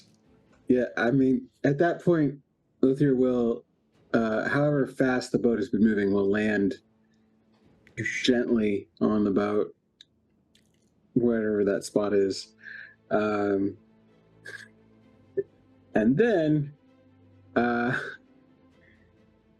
well, you all are rather trying very hard. I'm sorry. That's on me. You just hear. Fine. What's the scout's name again? The NPC? Haban. Haban. He's gonna say, "All right, Haban, keep them off of me," and Doing my best, boss. he's going to cast Enchant Weapon on his pole arm. Oh, nice. So a 1 to 3 is now a dragon for him, Okay. Wow. Thanks. and it also counts as magical. Okay. So Sweet stuff. At 7, the Griffins are going to go. They get 2 actions each. I'm going to do both sort of at the same time here. So the one on Ralzik we will begin with. One of them is just going to attack you with its claws. So let's see if it hits. It rolled a 1. Unfortunately for you. So it will do, Dave, 16 points of damage to you as its claws sink into you and lacerate you. The other one will roll a 19 and miss. Then the one... Dodgeable? Damn it! Very quickly. Yeah, you can dodge. Do you have an action left? Would I be able to guardian this if Sure, I'm on the ground? go for it. Yeah, absolutely. Okay, so... Because that's all the damage. Yep, I will take it. I believe I've got a lot more armor. So immediately, as these 2 griffins swoop in, Lothier, in a fit of rage, angry, is going to try and dive into sort of knock Ralzik aside slightly to take the hits with his shield outstretched. What do you want from me? What do I want from you? I don't want anything from you, actually. We will... I want you to spend your 2 willpower points. Yeah, consider it done. All right. Down to 9. Yeah, so what this will give you, Dave, is basically it's a parry, so it's not you it's going to do, it's Lothier. So Lothier, make a... I'm assuming you're going to use your strength, which is higher than your agi. So you can use basically any strength-related skill that you have. So you can use brawling, so that's a 14. So you want to roll under your 14 with Sure. a boon. So you get to roll 2d20 and then 2 pick dice? the lowest one, yeah. All right, in that case then, first one's a 4, second one is a 8. I will take the 4.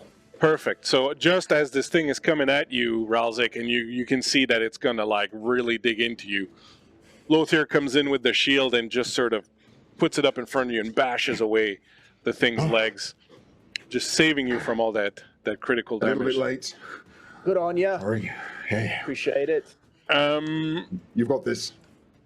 And then it missed with the second attack. The other one that was flying is now going to attack Lothier as he's feeling very good with himself for having helped out his buddy.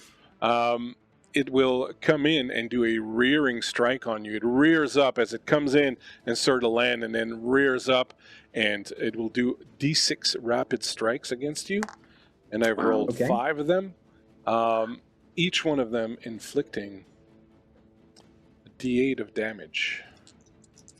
You can dodge or parry, right? If you want to spend your attack action. Yeah, we will parry this one. All right, but you have to do it for each of them, so you can only parry That's one. fine. So give me a parry for one of them. Again, Alright, same thing as you just rolled. So 2, pick the lowest, yep. Okay. Okay, first one is 11, second one would be a 20. We'll take the 11. Right. So you can subtract your armor from each of these strikes. So one of them doesn't go through, so you'll get 4. Okay. From each of these, you can subtract your armor. So first one is 5. Okay, armor 7 with the shield and helm, so you're awesome. Wow. The other one's 4, so it That's bounces off your Yep. stuff. The other one's 4, so it bounces off your stuff. The other one's an 8. And I think that's all of them. Yeah. So as this thing just kind of, you're just kind of getting battered, but your armor's taking all of it. Well. The claws are just kind of bouncing off, and you're just kind of being tossed around like a rag doll a little bit. As around, now would be a good time. To do something. And that's it, I think, for everyone. I think that attack might have killed me, like outright. Yeah, you don't want to mess with these guys. So Lothier will go at 7, 8 for Vamp, 6 for Ralzik, 5 for Dash, 3 and 4 for the Griffin, and 1 for the NPCs, which, as the NPCs are now moving, Dave, you see Orzia stepping up from around where she was sort of coming from around here, like maybe she'd gone underneath or whatnot. But she comes up behind this thing, and she will use her backstab on this thing. So she comes up around and grabs this thing around the neck and just slashes across it, and the thing, and the feathers kind of explode in the blood, and then it falls to the ground dead, and she just sort of winks at you. Do you need more help, love? Yes, there's more to kill. Go right ahead. And she sort of bounds off and sort of goes over to that side. Aban With his magical pole weapon, he doesn't get a 1 or a 3, but does some good damage to it. The bird looks quite damaged. It looks like very wounded at this point. After that, it will be at 5. It will be Dash.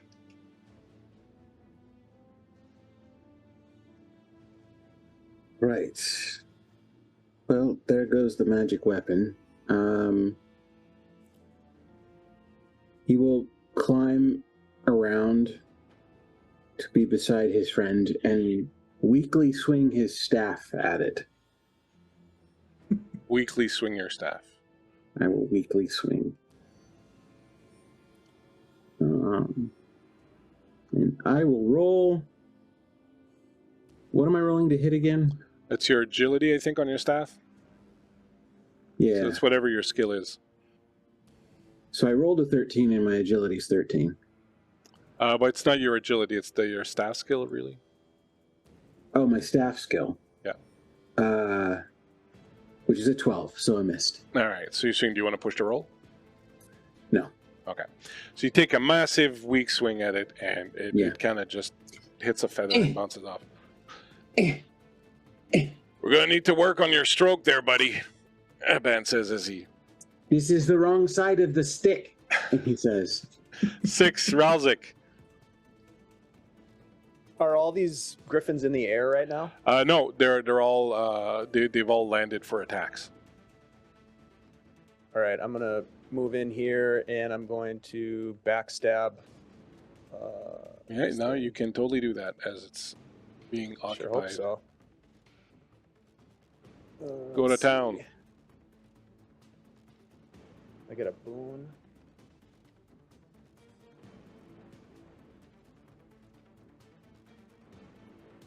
Yep, that's a success. 7 on the die, so I get to add damage die. Is that the D8 that I add, Bleak?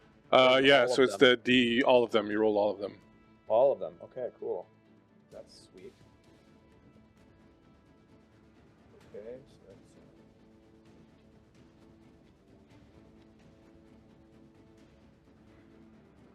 25 points of damage. How do you want to kill this thing?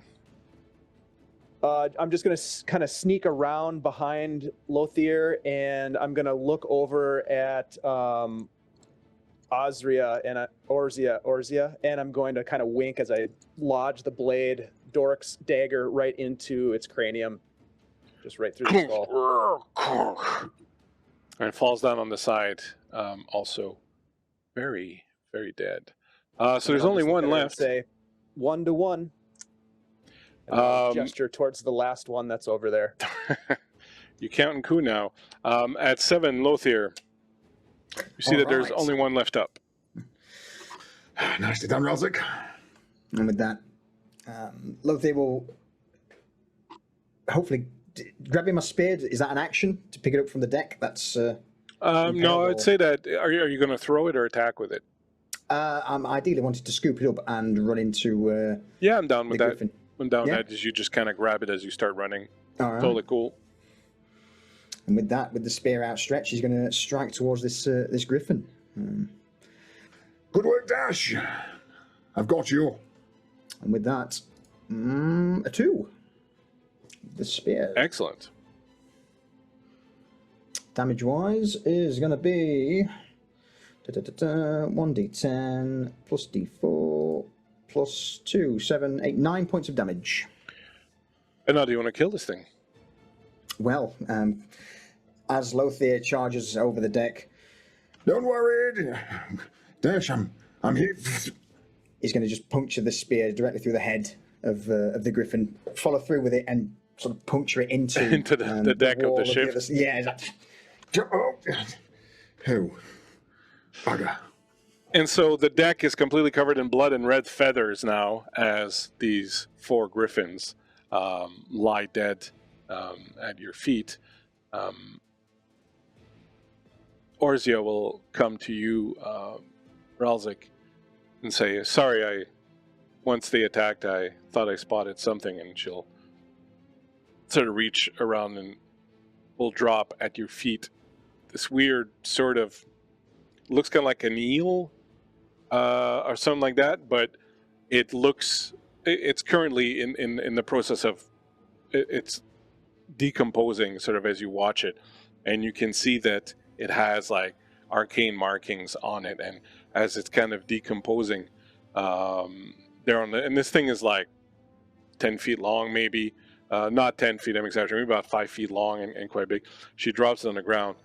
She says, I found this thing chewing at the bottom of the I saw this thing coming up behind us and chewing at the hull of the boat. I think the griffins were just there to draw our attentions away from this thing. So Get a sorry load if of I this, wasn't there. Azran. Have you ever seen anything like this before? Can I make a beast lore check? Yep, go for it. Dash will be right there with you with the arcane on it. Go for it. Success.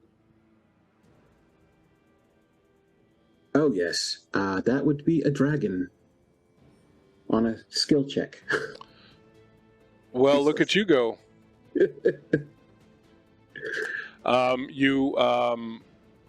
Both of you, so you, Azran, you'll realize this is not any beast that you recognize that's from around here. You've seen big eels before, but this is absolutely not natural. So it's, obviously something that was kind of created. And you, with your dragon on this roll, you know that the Gurak use a lot of magic that transforms things. So they tend to use animals a lot in their spells, and they will transform them to give them special abilities or do certain things. So this thing was probably a normal eel that was transformed through their magic to be able to do this. When you open its mouth, it's got this, instead of having normal like eel teeth in mouth, it's got like this sort of weird circular serrated set of teeth, and there's like a bunch of sawdust in there, so you can tell that it had been chewing away at the hull of the boat.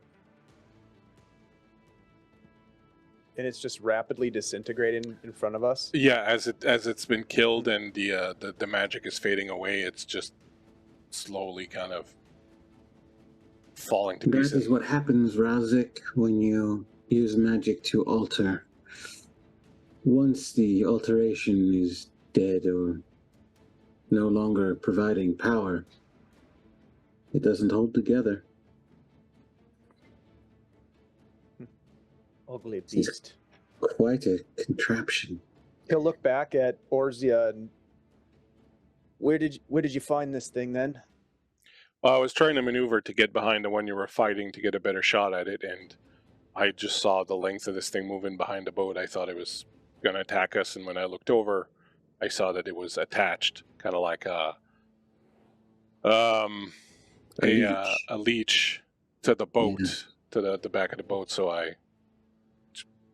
pulls out her crossbow. I shot it, and then hauled it up here. And then I saw that you were in dire need of help, so I came over.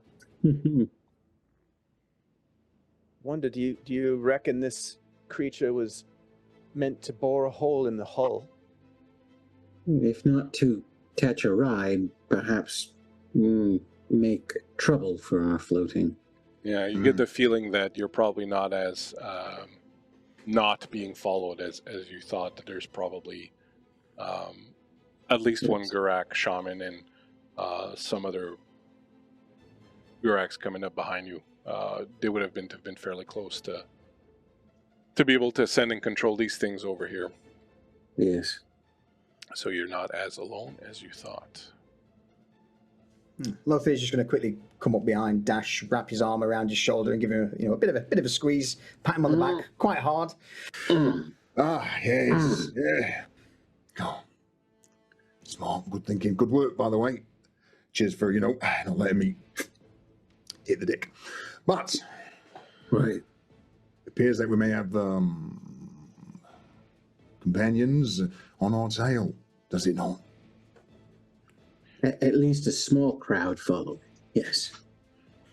And these words seem sorry, go ahead. What do you reckon we should do about it, gentlemen? Do we slow down and let them catch us, or double back to take care of business? I hate to just wait. Then, if they are to follow us, then perhaps we set an ambush for them, cut them all down. So, Blink. Ban will say, we're fairly close to Sodden by this point. If your driver there can hustle up a little bit, we could be within sight of the walls within an hour. At the entrance to the strait that leads next to Sodden, there's a bit of an island that's floating sort of in the middle. We could probably use that at that point to stage a bit of an ambush, and at least we'd be close to the city. Well contributed. Sounds like a good plan to me. That's where I'm here I too am for. on board. So you'll continue traveling down. You'll get enough time to take a bit of a rest as the trip continues down the river, and we'll be able to regain all your spent willpower points and heal up any of the wounds that you've gotten. Normally, I would call for a little break at this point, but since we started late and I don't want to go too late for a poor solution there who's working on new K-Time, are you guys okay with... I'm good. Yeah, We're just powering through, and we'll still try to end not long after 11 rather than catch up all the time that we made. Honestly, it makes no difference for me. I mean, I could do with a quick break. But you could do with a quick break. All right, let's do that. Let's do a quick 5-minute break here, and we'll be right back and see where this all takes us. So smoke them if you got them, and we'll see you here in just.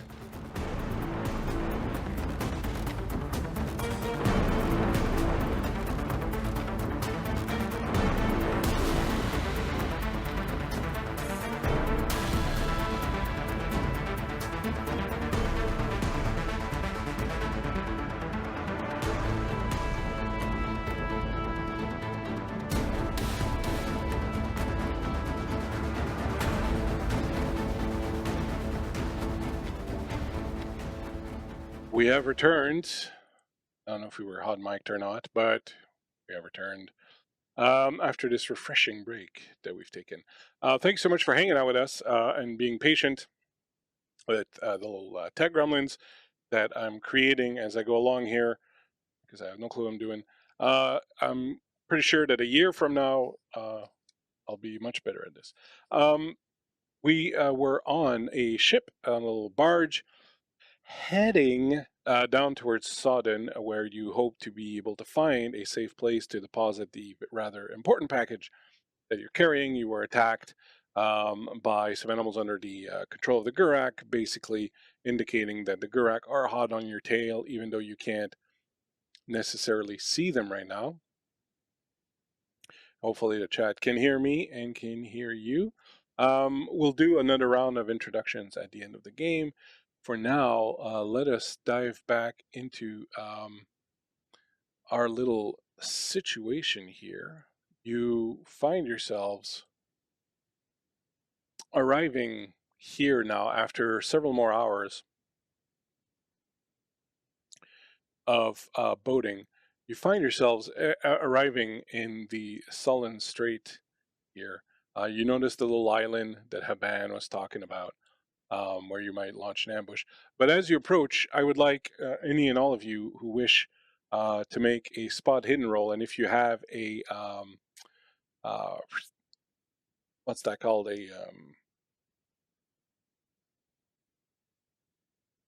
The piratey thing. Seamanship?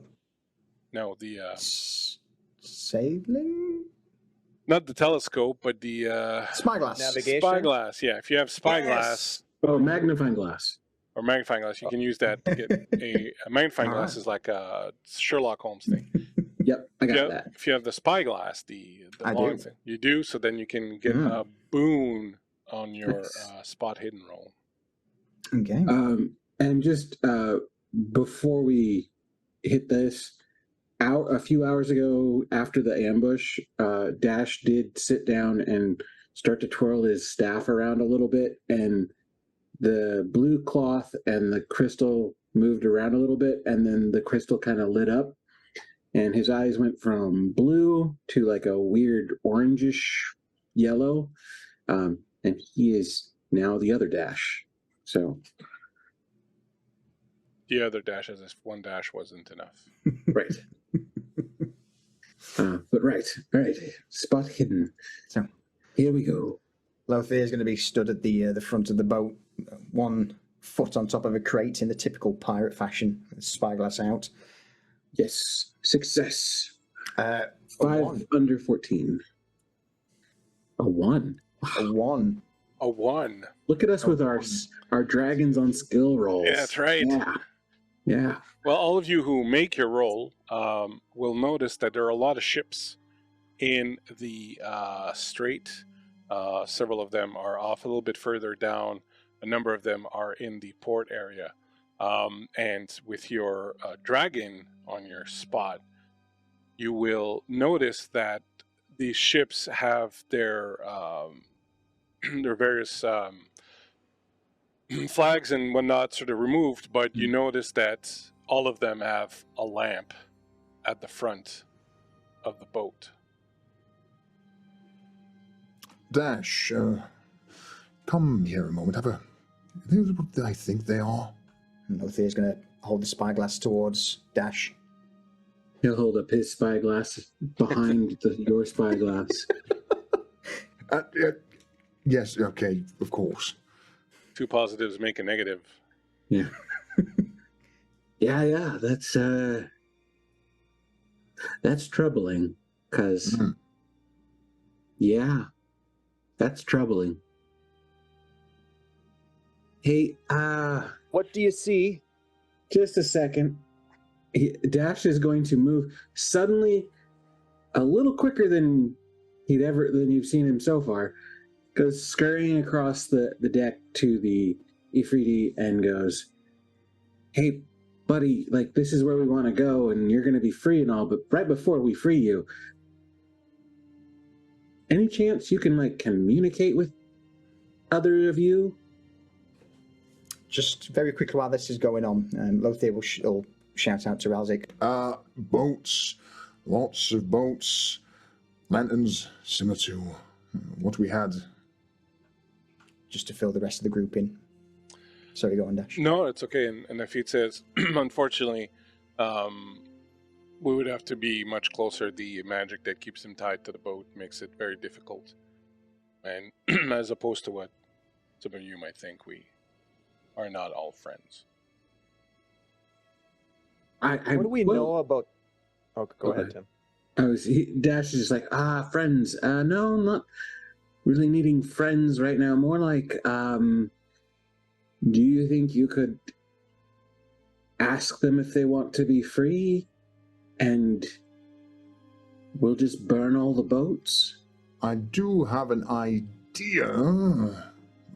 Azaran, it may require your expert eye, though, if this all goes south. We all did go south. And if this goes terribly wrong. Indeed. Yes, go ahead. So, Dash, do you happen to know what happens if these lanterns are destroyed? Is it an eruption of magic, or is it just a fizzle? He'll look at the Afridi. The Afridi's like, you don't want to go there. Just judging from our friend here, I don't think we want to know. If we destroy the boats, the Afridi will be free to move on. Right. One of the things I had a question about is whether or not, what do we know about Sodden? Is this place an ally to Kafir and the forces that we fight with? So they're supposed to be. It's a human town. It used to be a pirate haven back in the day, but it's kind of been, civilized or pacified, if you will, in the past few years. Let me tell you here what's up with Sodden. So in the last few years, it was kind of, like I said, sort of pacified and turned into more of a trading hub in the south. The Asir had long been trying to set up trade because there's a lot of stuff, of course, that would be useful. And just before the war broke out with the Garag, there had been some good talks and some tentative trades that happened. So after the war started, the Asir made entreaties to Sodden, because Sodden has a lot of ships, in order to try and get them to get involved. They've always been kind of, it's not our fight, blah, blah, blah, we're here for business. But in the recent past few months, there'd been some hopeful signs sort of coming from them. As you look now upon the bay, you see several ships. You see like 12, 13, maybe 15 ships of the Garag variety. It's pretty clear that they're here kind of in force. Does the city appear to be like under siege right now, or no? It looks kind of not at all. their... There's no smoke or fight or anything. There's just these ships. You can see that some of them are making a blockade a little bit further down the river, but the others seem to be there sort of quite peacefully. Aban will say that he finds this very strange, but that this has happened this way, but the king, if you will, of Sodden is a very greedy man, and if the Gurak came here with any sort of solid offer, they may have been able to sway him over to their cause. They'll say, what is it you're looking for exactly in Sodden?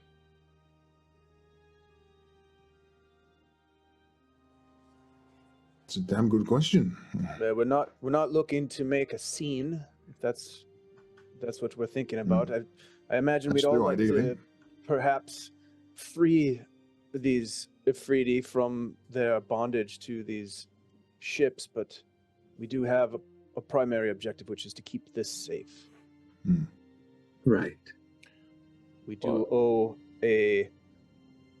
an oath to this Afridi, which has a claim to your body, or soul, or both. Dash? Some variation of the two. Yes. Mhm. So I would say destroying this ship would be ideal. Yes. Where are we thinking, friends, that we want to put this item? Does any of you know anyone? Certainly don't want to put it in the town. We think No. islands, perhaps, or something. No. Do we have a contact here? Does anyone have any contacts in Sodden that we could call upon to help us? stay Well, low? Arzia says, I'm not sure I quite understand exactly everything that's going on, but if I'm reading between the lines correctly, you're looking to hide something. Correct. Gentlemen, are you afraid of ghosts? No, I rather like them. Well, Where good. are they? Across the strait, there is an old temple that lies in ruins, the Temple of Dahimar. There was a sect that inhabited it 150 years ago, perhaps, when the pirate king in the area took control and started pacifying the area. One of the first things that he did was decide that having a sect of magic worshipping zealots in his backyard was not what he wanted, and he led a raid on the place and managed to kill each and every one of the adherents there and destroy the temple. I, don't ask why, happen to know that over the century or so since the place has been put in ruins, several treasure hunters have gone in and out of that place attempting to find treasures that supposedly have been left behind. By this point, it's been several years since anyone has gone in. By this point, I would assume that whatever was there to be taken has already been taken, or everyone that has gone in has died. But I Makes a reckon strong case. that if you're not afraid of ghosts, it might be a place to go and take a look. Seems like a good choice. What is your motivation in sharing this idea with us? Well, I was sort of hoping to get in there myself. I didn't think you were heading there. I just was happy to get the lift down, but perhaps And of we course, could... how could we be of service to you then, if Well- you're going to be a service to us? Well, let's just call it mutually beneficial.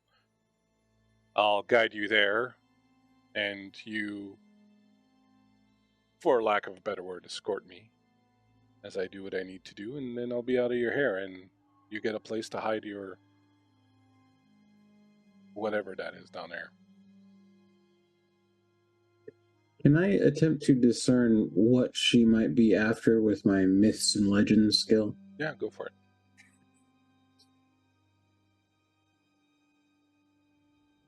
Oh no, my book is beast lore. Never mind. I do have the myths and legends skill. Then go right ahead, my friend. Okay. Yes, success. 6 under 14. 7 under 12. Also success. The cult that used to inhabit the Temple of Dahimar. The Dahimar was a human deity of magic in the area a few hundred years ago. It was more of a cult. It was eradicated, as I said, by the pirate king of Sodden. But the adherents were said to be sorcerers of some power and were in fact the first in the area to develop such formal magical aptitudes. It is believed that there is something in that temple or in that area that may help someone increase or gain magical capabilities, perhaps. That would be worth searching for. Arzi says, like I was saying, sometimes when the creatures are bigger than you, all you have left is to run. If you want to fight back, well, you need to grow stronger. And you think magic will make you stronger? I've seen Interesting. the power the ones like you possess. I've seen entire cities turn to slag. Yes. People turn to ash, bones. And you call that power? That, I would say, power certainly corrupts, especially those of a... And he looks over with narrowed eyes. Especially those with weak wills. I would say getting this far probably means I'm not too weak-willed. Or opportunistic. Well, We shall see. Nevertheless, we do need a place to hide, and perhaps these runes. I'm not one for ghosts, so a belief in that sort of thing, but Ambiance says we could land over there and destroy the boat there to free the Ifrit friend and then carry this thing up to the temple. It is a better plan than sailing within 20 meters of each of the ships so that I can lob fire into them. that does sound fun, though. It certainly well, does. But Fun. very dangerous. Right. Fun until we die. Yes. Yes, and Kavir did say that, well, Or to hide first. yes, artifact first, and then, should we need to cause a little bit of chaos to the Greg, then we go all out, yes, gentlemen? Another time, then. Absolutely. Perhaps just delayed, Relzik. I do like a bit of chaos, you know me, boys. It's like playing a game of hide and seek. Hide and what if... Actually, Stake. oh, steak, good, yes, We of course. hide the item and then we stake the guards. Which Yes. reminds me, do we have supplies to hide out for... I'm going to start looking at the crates on the ship. Are there any supplies that we can take with Yeah, us? there's they were stocked for raids, so they had like plenty of food and wine and water. Oh, look at this dash. They've even got wine for you. It smell it first. It's Oh, probably it's terrible. Yeah. It'll get you right drunk. Yeah, it's wine that the Garak make with olives. Right. Oh,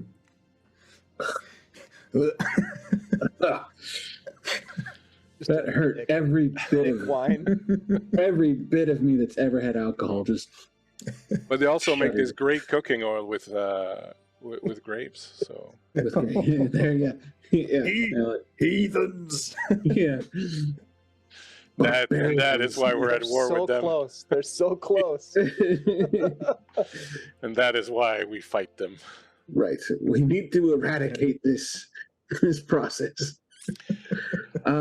So you'll push your boat over towards the area where the temple is, and Mhm. as the boat sort of lights and you're picking up some supplies and getting what you sort of need off of that, the Ifrit and the feet will look at you, Dash, and go, "This is where we find out if I made a mistake in trusting you, and if I get your body."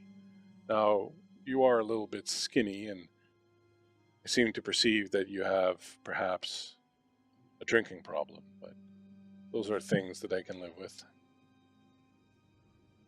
You really are untrusting, aren't you? After hundreds of years of being lied to and abused, trust is something that is very difficult to come by, much as water would be in the desert. Well, I mean, that is truly a sad fate, but I free you from it. And he will make a little kindling, put it right next to where the lamp is connected by the chain, and light a small fire there. On And your wooden as- boat, As will the catch. boat is burning, the Ifrit you can see is starting to sort of kind of grow, and he steps off the boat, perhaps for the first time in decades, and he turns and looks at you and goes, "Ghosts are not what you need to beware of here. The Garak are close, they will be coming.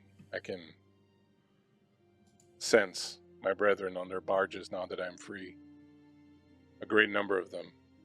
They will be coming for you very shortly. Make what Good. preparations you can." All right then. You can have your armband back. Keep it.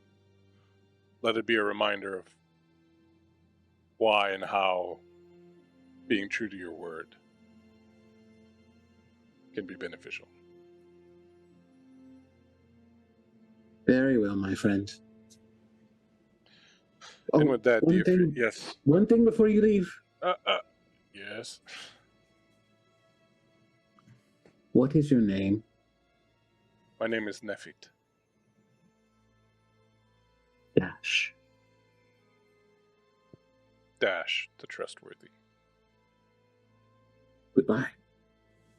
And with that, Nefit takes off, and Orzia's like, another minute and you'd have gotten a tear out of me there, Dad. That was very beautiful. Tears. I just thought I'd know the name of what almost took my soul. Well, at least you still have one. Shall we, gentlefolk? She is so quaint, isn't she? That's The best. one way to put it. So, One of my many qualities. shall we? As you climb up the hill, you arrive at these ruins of what probably at some point was a fairly, and I'm not going to use the word majestic, but a fairly imposing temple in the area. For those of you who might know of such things, the architecture and the stonework is of a bygone era. It's definitely a sort of older place. Whatever happened here was quite violent. The stone still bears the scorch marks of lightning and fire spells. In many places, the stone still has that dried blood kind of completely sort of stained into it. There is a statue there that is broken. That is a strange statue. It's not anything you've ever seen before or any figure that you recognize. There is a sort of tall, standing kind of warrior with wings, and it's just not something that any of you have ever seen. The features of the warrior appear to be human. And it's clear that people have been here, people have camped here, people have come and gone. There's no signs of ghosts.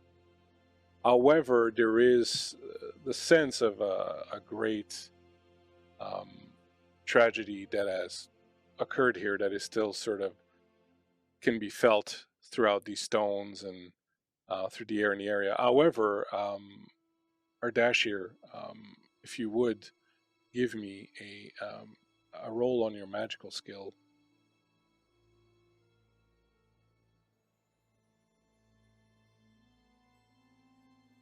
Success. You go from, as you're approaching this, you go from feeling sort of what I've been describing, and then a step later you feel this immense surge of magical energy that is just permeating the area. The entire area in front of you seems to shift. As you can see, suddenly the battlements of this keep are rebuilt and the tower has been rebuilt, and you see these golden robed figures that are moving about. The statue has been completely rebuilt, and there's this glorious sort of knightly presence of this human with these wings, and you feel this immense sense of power lying dormant somewhere beneath the floors of the ruins that are here. It feels ancient and extremely powerful, but somehow contained and dulled right now. But there's no denying that you've been at places of power before. The monument, the monolith where you found where we started the adventure was a place that had a little bit of that, but not as much. But it did have a little bit of that. You felt at a place of power, but this is absolutely a place of power, but it seems to be very concentrated into a specific sort of area beneath the floors of this ruin here. If I go blind when I do this, just know that it was with pleasure. And he casts, what is it? I'll carry it. Don't worry. Don't worry. I'm sure I can find a strap to cradle you in. He casts a magic trick, sense magic, which will allow him to zero in on this source. Somewhere around here, but beneath. Right. And can he sense it speaks to what type of magic? All of them. All of them combined? Fun. Yeah. It's this maelstrom of all these different flavors and philosophies and ideals and powers and elements that are just sort of roiling in this sort of dormant state, but it's so powerful that you feel it. The rest of you don't see any of this. Of course, you're just kind of walking around in these ruins, but our Dasher is like, or as he says, everything I told you and more, isn't it? My girl, you have no idea what is here. If you did, you would run screaming. I'm done running. That's why I'm here. So maybe Ralzik is going to... Oh, sorry, go ahead. No, go on, Ralzik, after you. I was going to say, Ralzik is going to scout about the area looking for signs of an ambush, traps. Yeah, Dash is rooted of any there. kind. So. Give me a spot hidden. Solution, what are you up to? So, Dash, if you say this place is what it's cracked up to be, some sort of horrific location, then I dare say perhaps it would keep others away. And maybe somewhere we can hide the old artifacts, yes? I don't know that I would call it horrific. More like overwhelming. If I'm honest, I wonder, in sort of a mad vein, what the artifact would do in a place like this. Then I dare say there's only one way to find out. No? Yes.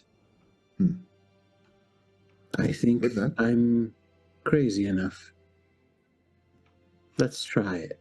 I don't doubt it, and, well, you're going to certainly need someone to stand by your side to make sure you don't get hurt now. And Lothair will just offer Dash a quick wink as he stabs his the blunt end of his spear into the ground in a sort of ting-ting tapping motion. Yeah, it's just a glazed over look on Dash. He's just kind of almost entranced. And what is Azaran up to? And I'll get to your role in a second, Dave.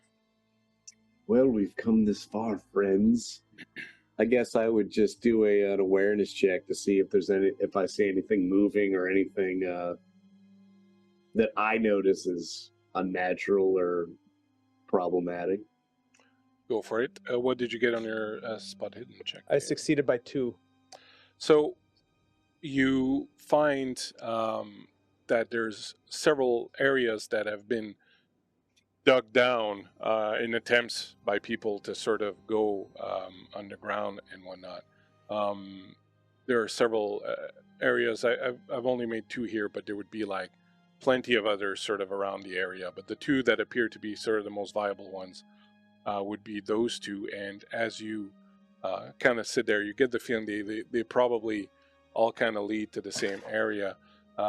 One of them, as you inspect it, you see has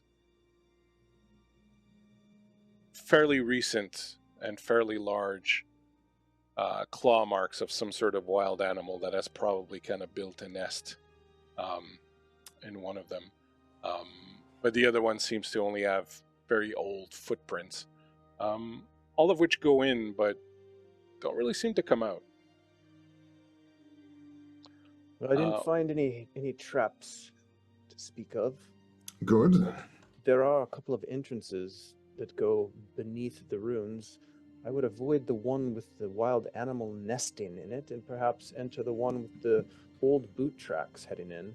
I should note that It seems to be a one-way passage. In other words, not too many folks coming back out. Ah. And Azaran, how did you do on your roll? I succeeded on my awareness check as I start to just humming to myself like I usually do while we're out on adventure. You notice out in the strait that there are a number of barges that are pulling in, and from behind where you were coming, there's at least 4 of them. And there's a couple of barges that have left from the city that are going to sort of meet them. And as you watch it, they kind of come close to each other, and there appears to be some sort of signaling going on, and the barges are starting to turn towards where you are. You're seeing 50, maybe, Gurak warriors coming up. How much? What did you get? What did you roll? I succeeded on a awareness check. Okay, cool. So that's what you see. Friends, we're going to need to hurry up. The enemy is coming soon. If we want to make haste with this artifact and then take the battle to them. We may not have to. It may consume us all in the process. As long as we fulfill our request by Kavir. How quaint, but at least, Azaran, thank you for at least, making us aware that should this go off in Dash's favor, should I put it, that we'll be taking a fair few of the bastards with us. Maybe half the world. Indeed. Well, I don't intend to die here, but I'll certainly go see what's in there. Is that You the one should without not have the come. animal? And Is Arzia goes in. Yes, let's find a way in, quickly. As you make your way down the tunnel, you find yourselves arriving here at the entrance to what appears to be some sort of inner sanctum. You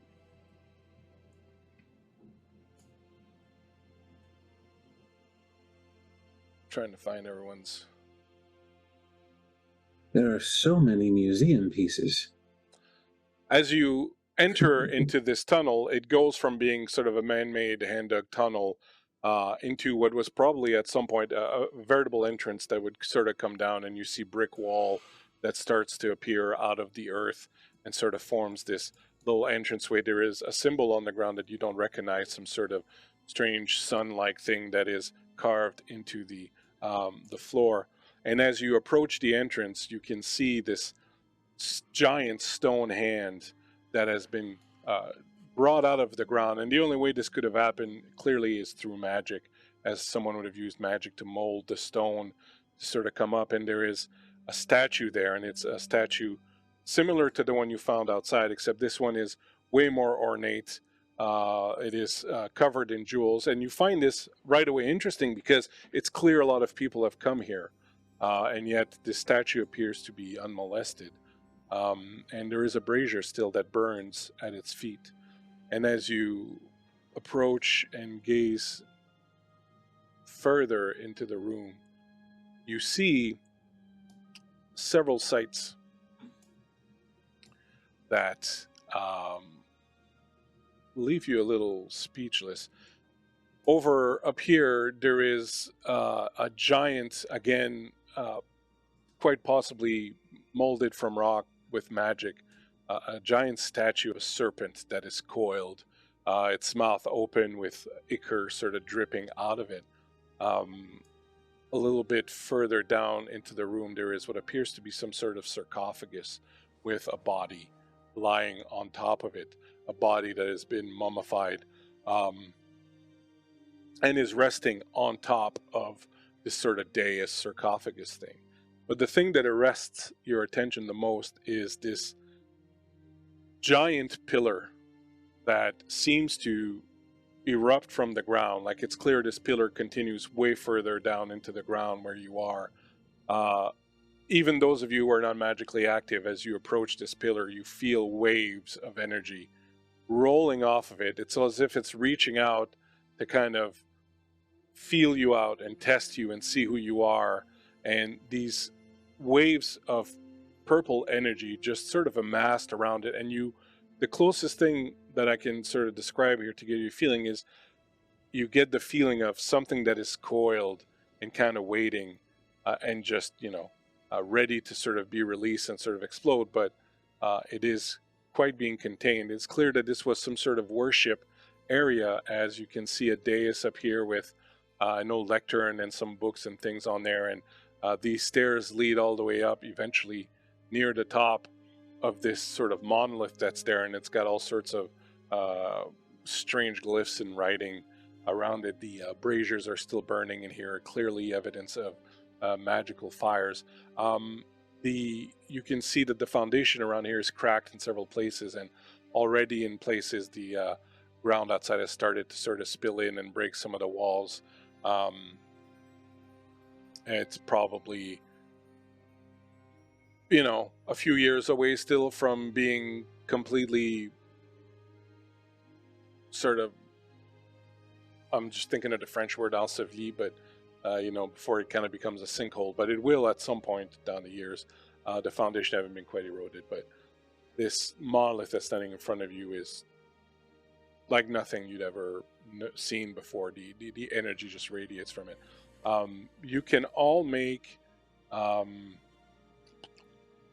say you can make a spot, make an awareness, and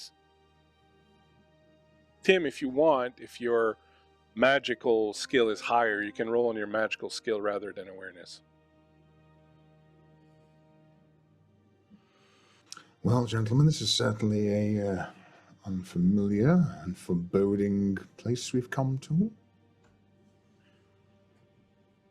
It's a 6 on the dice, so success. Success for me. Success for me as well. Everyone who succeeds will notice that some of the, not all, not even many, but a few of the symbols and sigils that you see throughout the room and on this monolith, and in some of the other things, are very similar to some of the ones that you've seen on the monument in Ashket, and even on the Cardea that you're carrying. You suddenly feel like there was perhaps not too much chance involved in your arriving here. Well then, with the artifact, what do we do with it? Where do we stash it? Do you not see what I see? The magical pillar. It's waiting, Well then, waiting to be awakened. what does that And mean we exactly, hold- Dash? Perhaps Yes. it will wake it. Some Yes. more context would certainly help, Dash. If the artifact is real, perhaps it is what is needed. Why would the commander want me to seal it? What is he talking about, Lothier? I am unsure, Alzik. I know the commander pulled Dash aside for a brief chat. Lothier, give me what's in your pocket. Yes, bear with me. And with that, Lothier is going to reach down into the small belt pouch and take out the objects and eye it up for a moment before offering it to Dash. This?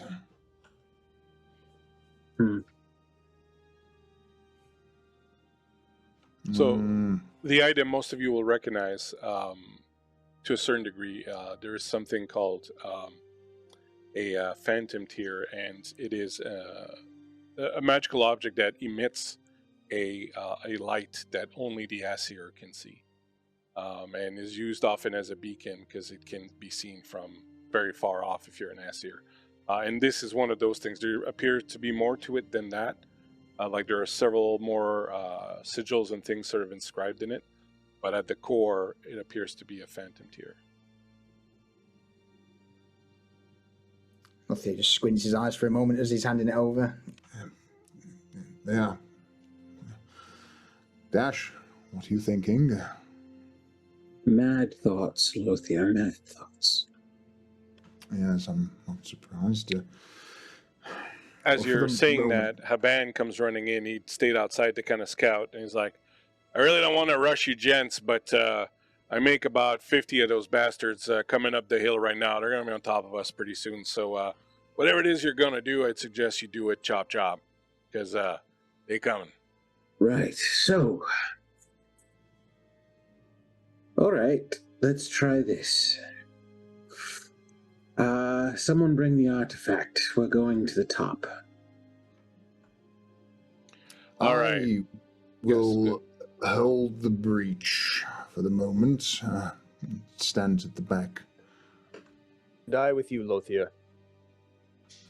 So let's do that. Let's go around and let's position your characters so where you want to. I put a token there that can be the Cardea, so you can move that around with you as you want.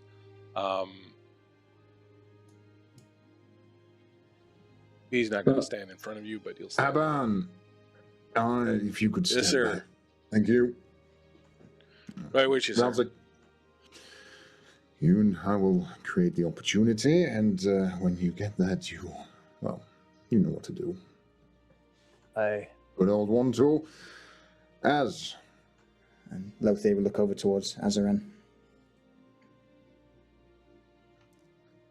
Let's finish this. That sounds indeed. So, as you will start to climb up this monolith to do whatever nasty thing you're about to do with this thing, I'm going to draw initiative, and then we'll keep the same initiative for the rest of the fight just to make things sort of easier. So, Lothier will go at 5. It'll be a 2 for Azaran, and it will be a 9 for Relzik. It'll be a 6 for Flan, and it'll be a 10 for the enemy. As It is very Flan to do. it is very Flan. You will notice the people at the door that there are shadows that are kind of coming in now that you can see from the light that's sort of coming in at the door. Make a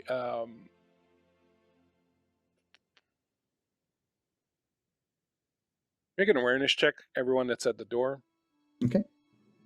9. natural 1. Oh, nice. That'd be a dragon. Ralzik is not getting snuck up on. He's He's the one like, that does the sneaking usually. I live in shadow. I was born in the darkness. I live here. So at the head of the group that's coming in, I know I'm showing the whole thing, but at this point, you see this particular Gurak, and you recognize him as Nethclaw. He's one of the captains of the Gurak army. He's a tracker and a hunter, and you're not at all surprised to see that it's him that they've sent after you. You've definitely had some run-ins with him before. With him, you notice that he has a number of Gurak spear guard that are coming in a sort of phalanx formation around him. And within that phalanx being protected, you can see a Gurak sorcerer that's up in the back, sort of in the middle of this group as they're sort of advancing on you. So having seen that, Ralzik will turn to his companions, specifically Lothier and Hoban. Haban. I would have expected they would have sent twice as many. Well, they This were should be probably a good counting on fight. their eel to do the job for them. Well, I dare say it's nice to see our old enemy returning. I believe there's some payback to be offered to that bastard. And with that, they come at you. Azaran, you get first move. You can hold your action. You can make a move. So as I'm going up with a dash, I guess I'm carrying the artifact, or is he carrying the artifact? You need two people. Orzia is Okay. there, so you could ask her to help if you want. If you want to leave her, I dash would is just continue with dash to bring the artifact up. Yeah. Can I use my action? How far is the rest of our party from us? They are about 50 feet. 50. That's more than 30. Crap. How about the bad guys? Well, the bad guys are behind the wall right now, but they're about same thing, 55 feet behind that wall. Okay. I just want my action to go up with the artifact. Okay. So you will begin going up, carrying your end of the artifact. You'll have to kind of wait a little bit on your friend. Lothier at 5, you are next. Yes. Okay. Let me, 1 second, let me just organize these guys a little bit better so you have an idea Okay. exactly sort of, but they're sort of coming at you. He's flanked on either side, a couple of them, then the rest are kind of coming in this way, and then the sorcerer, and then there's definitely a whole bunch more behind. Okay. There's a lot of them coming.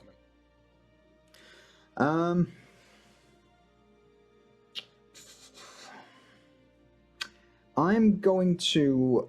Can I hold my action or hold? Yeah, you cannot totally hold your action. Yeah. Because Lothier will just look towards Ralzik. I'm not going to charge in like an idiot. Let's beat them to us. At least then we may be able to get some assistance from. And he's just going to nod over his shoulder towards the crew ascending the stairwell. So yeah, I'm just going to hold shield at the ready with spear behind. Perfect. Ardasha, you're next.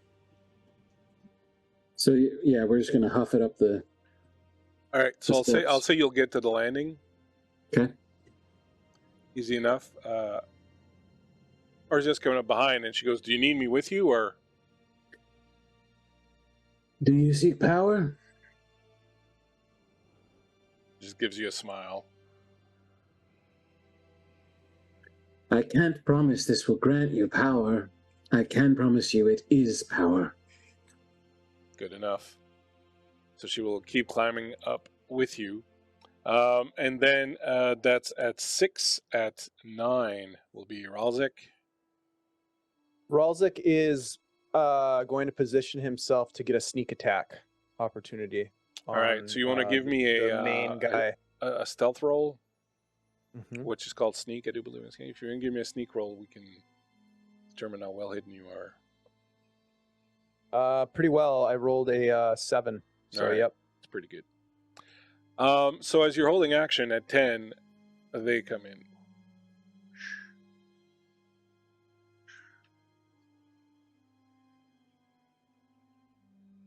At least they're bottled up. Yep. Here they come, gentlemen. To So arms. I will let you take your action if you want, unless you still want to Absolutely. hold before they...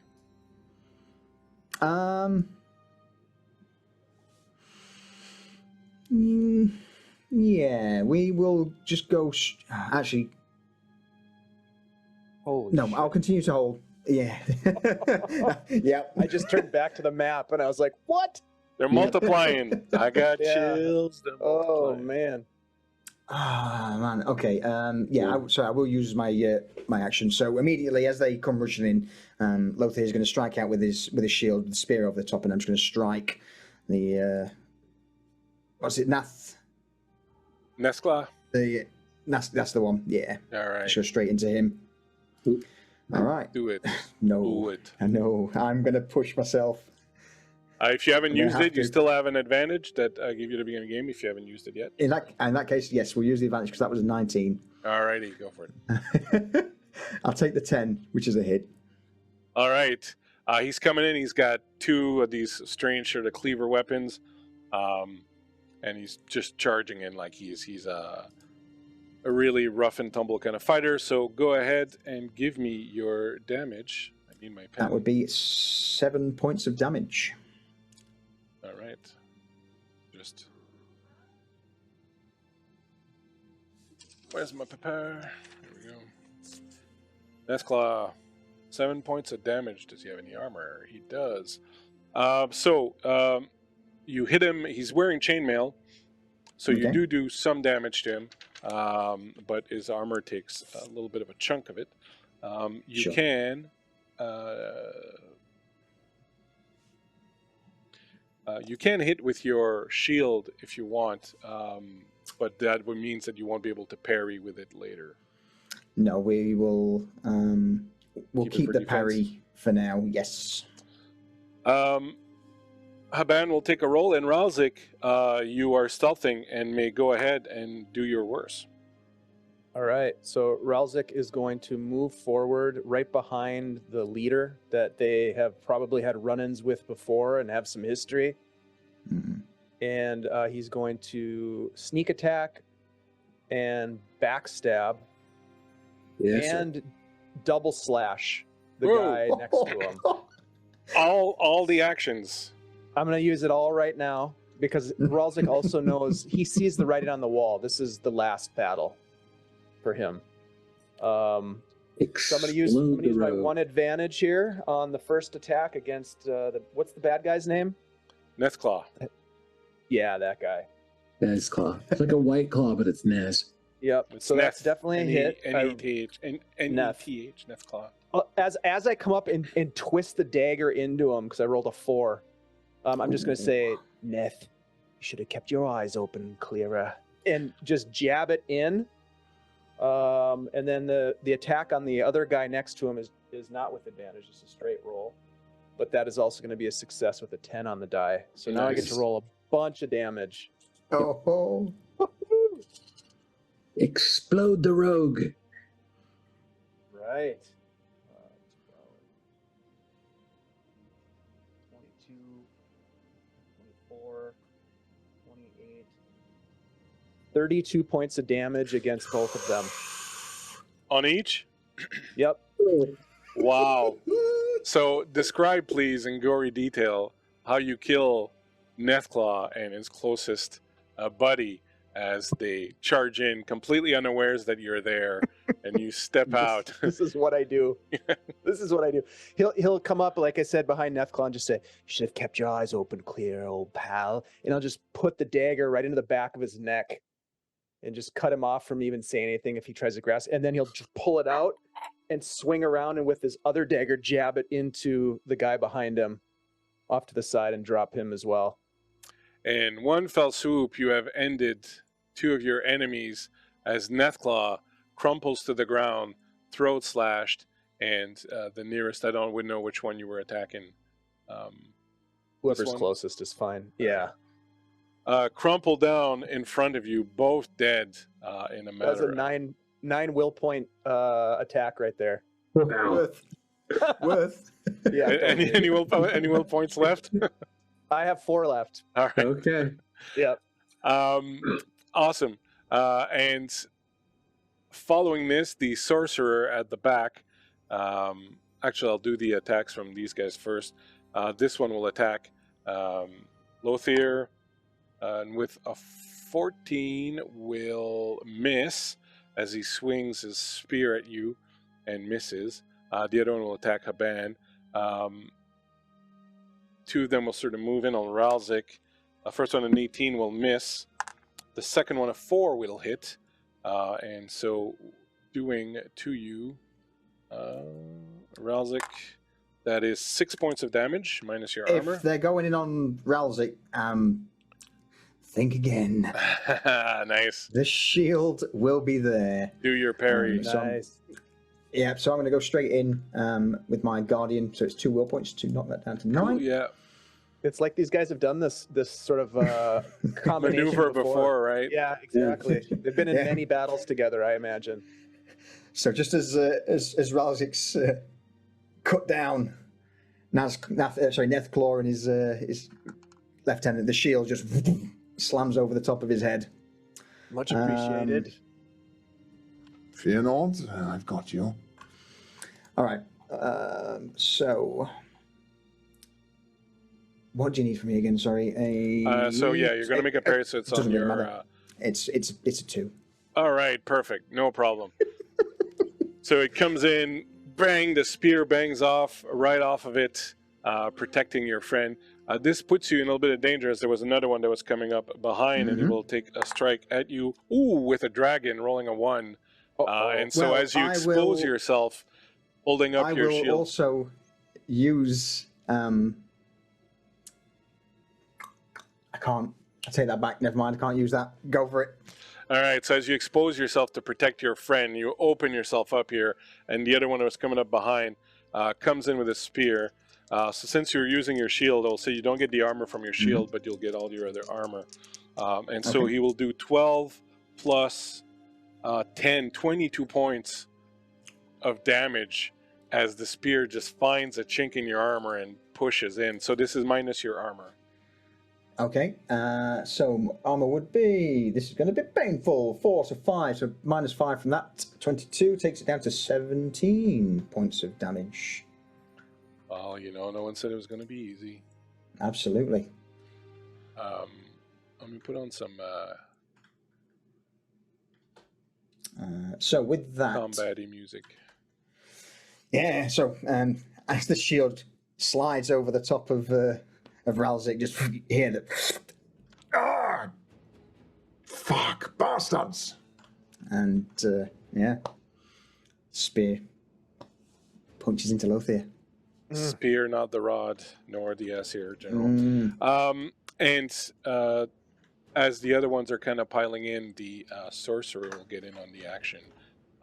You see the sorcerer intone arcane phrases, and electricity starts to wrap around her hands, and she lets go of a lightning bolt that shoots right into where you lot are.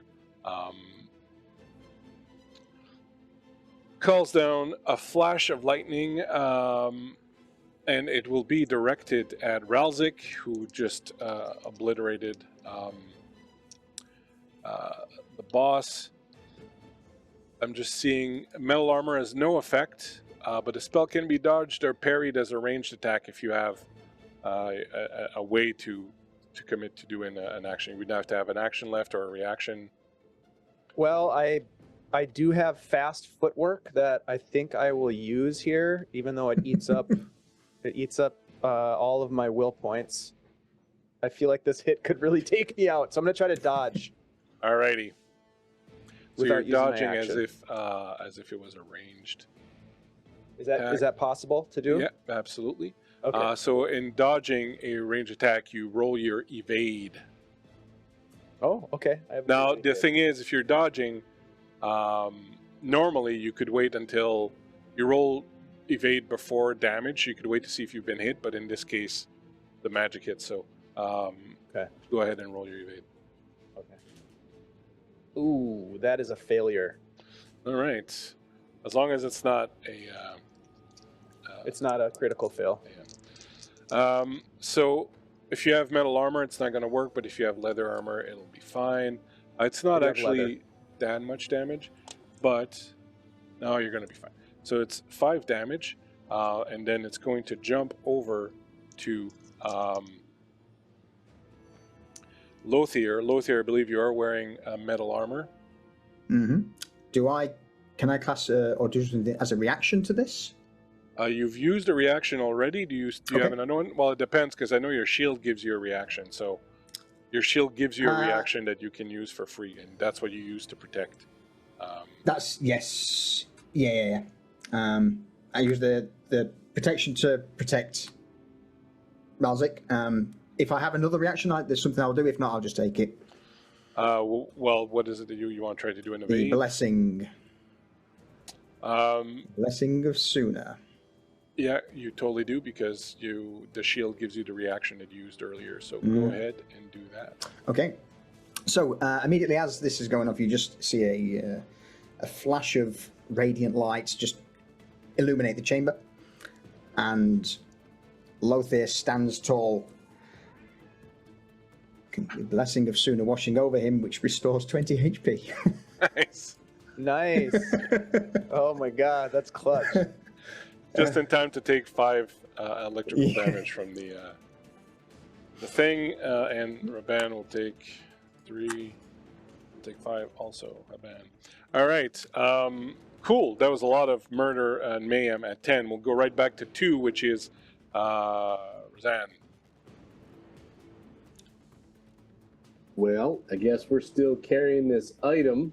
I wouldn't. Do I have a clear shot on any of them over there with my? Yeah, bow absolutely. if I You were to? definitely could see like this guy. Like you, I would say you get shots on these 2 guys.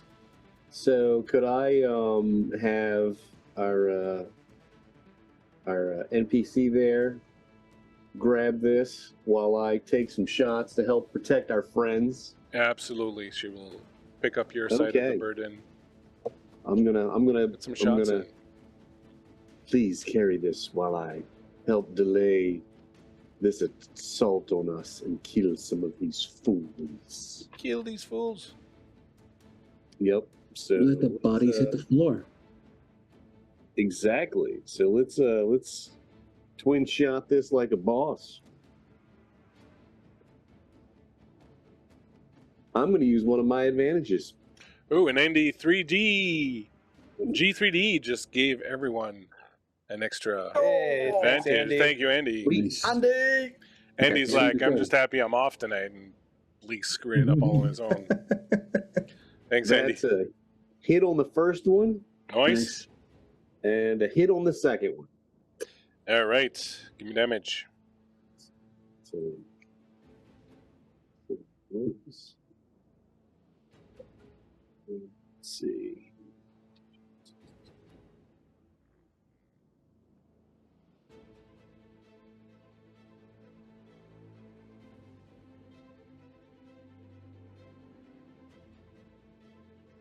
$23 points of damage.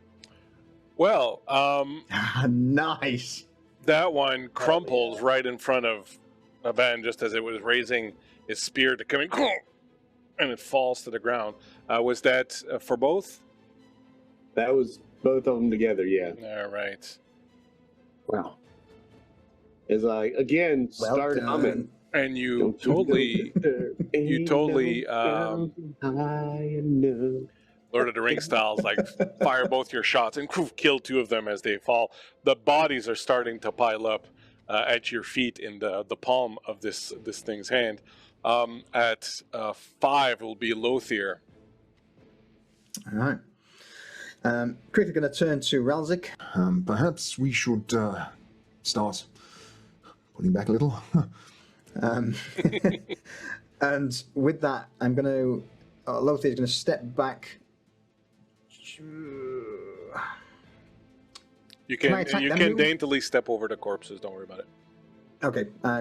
Can I attack them? Move. Or is it move? Yeah, no, Is there any absolutely. sort of You can speed totally forward? attack them. Okay. Yeah. However, in that case- however, those characters that are there are going to be able to take actions against you if you move without protecting. Yes, they are. You're right. Yeah. Okay. So with the spear outstretched, I'm going to go for this guy here to try and open up a bit of space for Ralzik. Okay. So we're just going to go straight in with a spear with a natural 1. Awesome.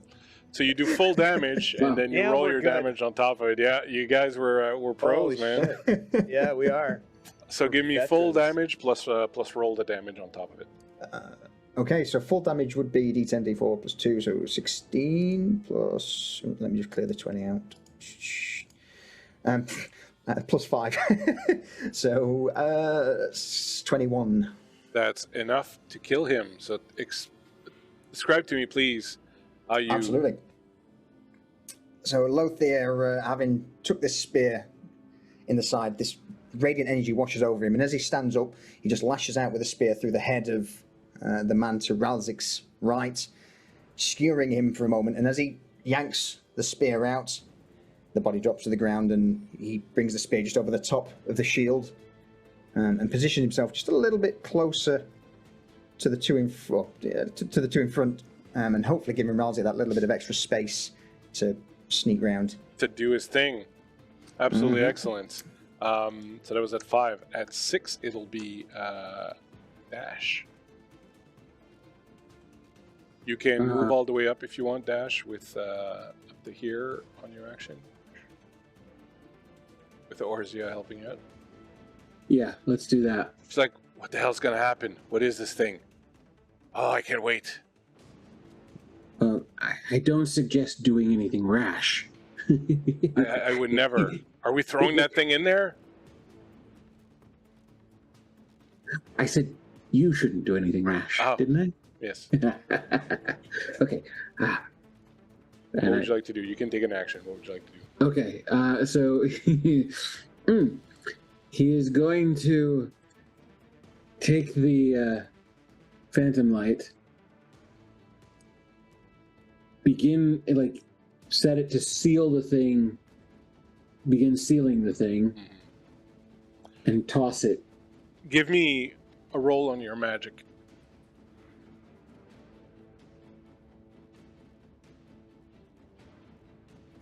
A dragon. Nice. Nice. A couple of things then as you roll the dragon. One, as you prepare this phantom tier, you notice that the symbols that are inscribed in it are destructive symbols. Ooh. Ooh. You get the feeling that sealing this thing didn't mean locking it up with a key.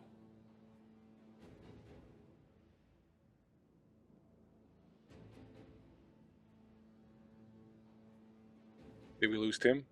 No. Okay, no. you were so still. that was He was frozen. You were No, so that was- still. I'm like, Ah. poke. Yeah, okay. Does he have an idea of how quickly the bomb will go? You rolled a dragon. You rolled a dragon. So I would tell you that, you would know that once you activate that thing, it's going to be 1d6 rounds. Oh, shit.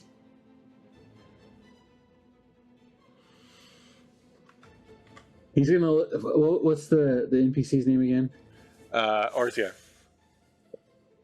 Miss Orthia. Would you like to live through this? Is this a trick question? No, it's quite sane. What's about to happen might kill us all. So you have a choice. You can run. You can attack me, which I don't recommend. Or we can do something truly glorious. She looks at you and you can see this need in her eye for wanting this power and just, kind of being willing to risk everything for it. Almost willing to risk everything for it. And she deposits her end of the thing and goes, well, good luck then. Then drops down below here. Starts making her way around. And good luck to you. He's going to set it, chuck it, and if you'll allow him with his dragon to perhaps cast his last spell. Absolutely. Knock yourself out. He will attempt to cast Pillar at rank 2 to draw a 1 meter wide pillar up to himself and pray you don't roll a 1 on the timer as he hops onto the pillar. The pillar comes out of the stonework of the stairs and rises up beneath you, and it's kind of like, I don't know if you remember at the end of The Dark Knight Rises when Robin steps on that thing. You know, it's kind of just that as you just stand there in this thing. You, Azaran, feel this trembling behind you as this monolithic little pillar sort of rises out of the stairs, and you look over your shoulder, and you see that, and you're like, what the flying fuck? As you turn around, Azaran, just before we get to Dave's turn, you notice that the figure that's on the bed here is starting to move. Its head has turned and it's looking in your direction.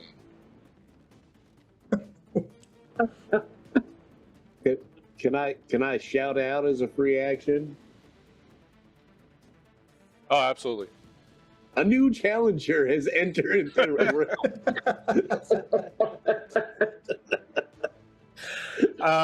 And with that, Ralzik, your action. All right. So Ralzik sees no way out of this, and is going to. Hey, Alok, race thank you very forward. much.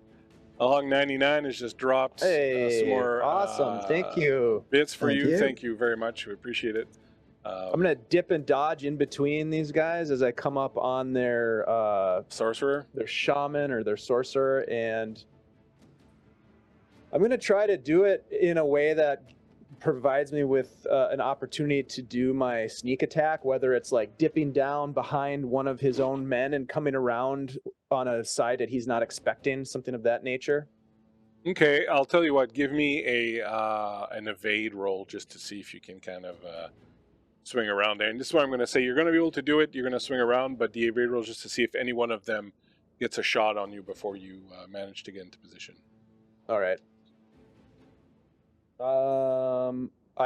I hit my target for evade. I don't know if that's So a you're good. success Yeah, or you're failure. fine. You dodge Okay. the blows as they kind of almost fall over themselves, kind of trying to hit you, and you're just sort of, woo, you know, kind of drunken master kind of stepping around it, you know. And you find yourself, and the mage appears to be concentrating on a spell that she's attempting to cast over on where you were in. You find yourself able to come in with your backstab action. All right, I'm gonna sticker. I'm gonna use my advantage from Andy G3D. Thank you. That Cheers, was Alok. Have a good night. good move. I succeeded by 7, so I'll get my sneak attack. Oh, that's pretty good. 19 points of damage to the sorcerer. Well, that's pretty good. Let me see. That's almost enough to one-shot me. Well, it is enough to one-shot this sorcerer, so go ahead and tell me how you smoke this wizard. How was the wizard casting? Were they doing like this kind of thing where they're Yeah. Gestures. Yeah. So I'm just gonna come up and with one swing, I'm gonna chop one of their hands off, and then the dagger, after they notice their hand is gone, with horror, I'm gonna dagger right up into their chin, like right up and underneath. Shutting them up for good as they fall. The other guards around turn on you. It is their action now, but this is what I will tell you, Dave. They will get their actions. Once they've done their actions, I'll do their actions, then we'll see how many turns there are, and then I'll tell you an option that you have. So these two that are there have sort of ignored you and will move in on Lothier. These other ones will kind of crowd in around you. So you'll get a couple attacks there, Dave. A 15 will miss you. The 10 will hit you. The 17 will miss you. And on Lothier, the 8 will hit you. The 18 will miss you. So one attack each on y'all. Ralzik, that's, max damage 12 minus your armor. I was about to say, is there any chance that I could... You can totally attempt to parry for him, yes. Absolutely. Well, not just that. I'm going to use the Crest of the Rising Sun, my shield, to try and parry this attack, which grants me a +2 bonus to armor. If I spend 2 willpower, which I'm going to do, it will also allow me to give a +2 armor to an ally within 15 feet of me. All right. Ralzik, That's cool. you're going to need it. Yeah. All right, so the parry for me is 2. Excellent. So you parry that really solid hit that was coming at him. Expertly. You yourself will take Mhm. 10 damage minus your armor. Yep, which is 7 plus the 2 from Crest of the Rising Sun, which gives me 9 armor. So, Roll 1. Tim, did you say anything to warn these guys? Or no? Okay, no problem. You do... No, this was a football. It's in play, whether people understand it or not. Ralzik, you do see a path if you want to take it to maybe try and evade and run outside. Just letting you know that. The rest of you are kind of stuck in it. So I am going to ask our illustrious guest. Would you rather I roll the number of rounds in secret or... Yeah. Yeah? yeah. Here it comes. Okay. So, they have taken their actions. They're piling in. There's more of them coming. Go ahead. Azaran. So Dash is lifted up from the ground on a pillar. So Yeah, he's out of- rising to the top. Okay. So, but he looks safe. Sure. Yeah. Sure. So no threat to him. How far can I get close to our companions? I would say you could move like to where the carpet is, basically. Okay. Because my plan is, if I have long enough to get to them, I don't know what's going on. I'm trying to get to them, and then as a reaction, in a round or two, use my horn to make it dark so that we all run out and then see what happens. So Okay. that's my eventual plan. But so I'll run to the carpet, and does that allow me to shoot any of them? Yeah, sure. You can run all the way here. You can shoot as you get there. You hear a sepulchral voice coming from this figure down here that says, "You disturb my sleep." Mm-hmm. I don't like him either. But he's still laying there? He's slowly kind of starting to get up. Okay, well, I'm gonna ignore him for the moment and shoot at these bad guys. All right. So from where you are, you're actually... Yeah, you could shoot this one here.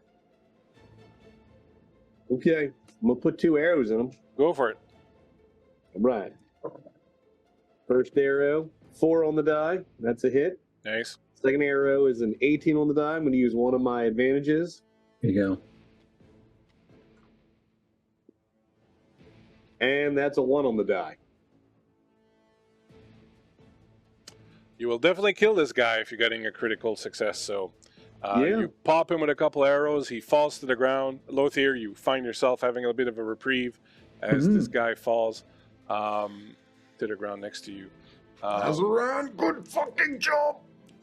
I'm coming! I'm coming, guys! Never doubted you for a moment. Lothier is next at 5.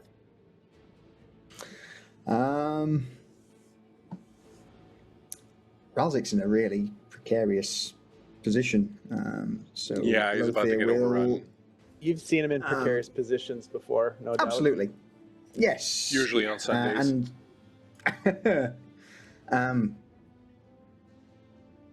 would Lothier know about this creature rising from? Well, all you heard was, we got a new opponent on the field or something Yeah. like that, but you haven't Yeah. seen what's going on. No. You can't see. So no, he's literally just going to continue carving into, behind Ralzik, trying to offer him some support. So yep, just going to move forward into the breach and hacks the guy to my left. Go for it. Go in with the short spear. 14. I'm going to burn that advantage from Andy if I can. 14 hits, doesn't it? It does actually. Never mind. I take that back. 14 is that's bang on my Nice. yeah. So yeah, I'll take it. Damage would be 9 points of damage. All right. He does not go down, but he is quite wounded. Ardashir, Well, What do you Goat do? comes down. And you're no longer there. So he'll move up to his maximum toward the door. Wherever you think he... Yeah. And noticing said waking slumberer, he will...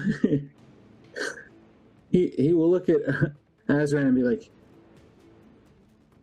this might be the last time we see each other.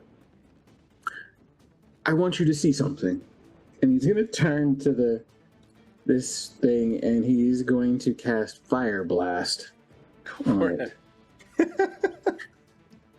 So it does get a dodge.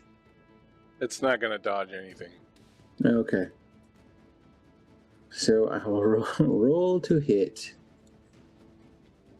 It hits. So it will do 2d8.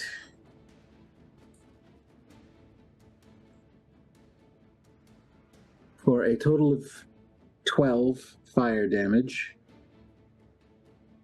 And everything on that sepulcher is that is flammable is on fire. Yeah, so his sort of mummified wraps just start catching on fire, and his skin starts to catch on fire. He's so old and desiccated, and he doesn't seem to feel any pain, but he's clearly burning, and parts of him are sort of falling apart. And as he's trying to kind of get up from this thing, he reaches beside him and he pulls out this staff that has like this 4 snake heads around it.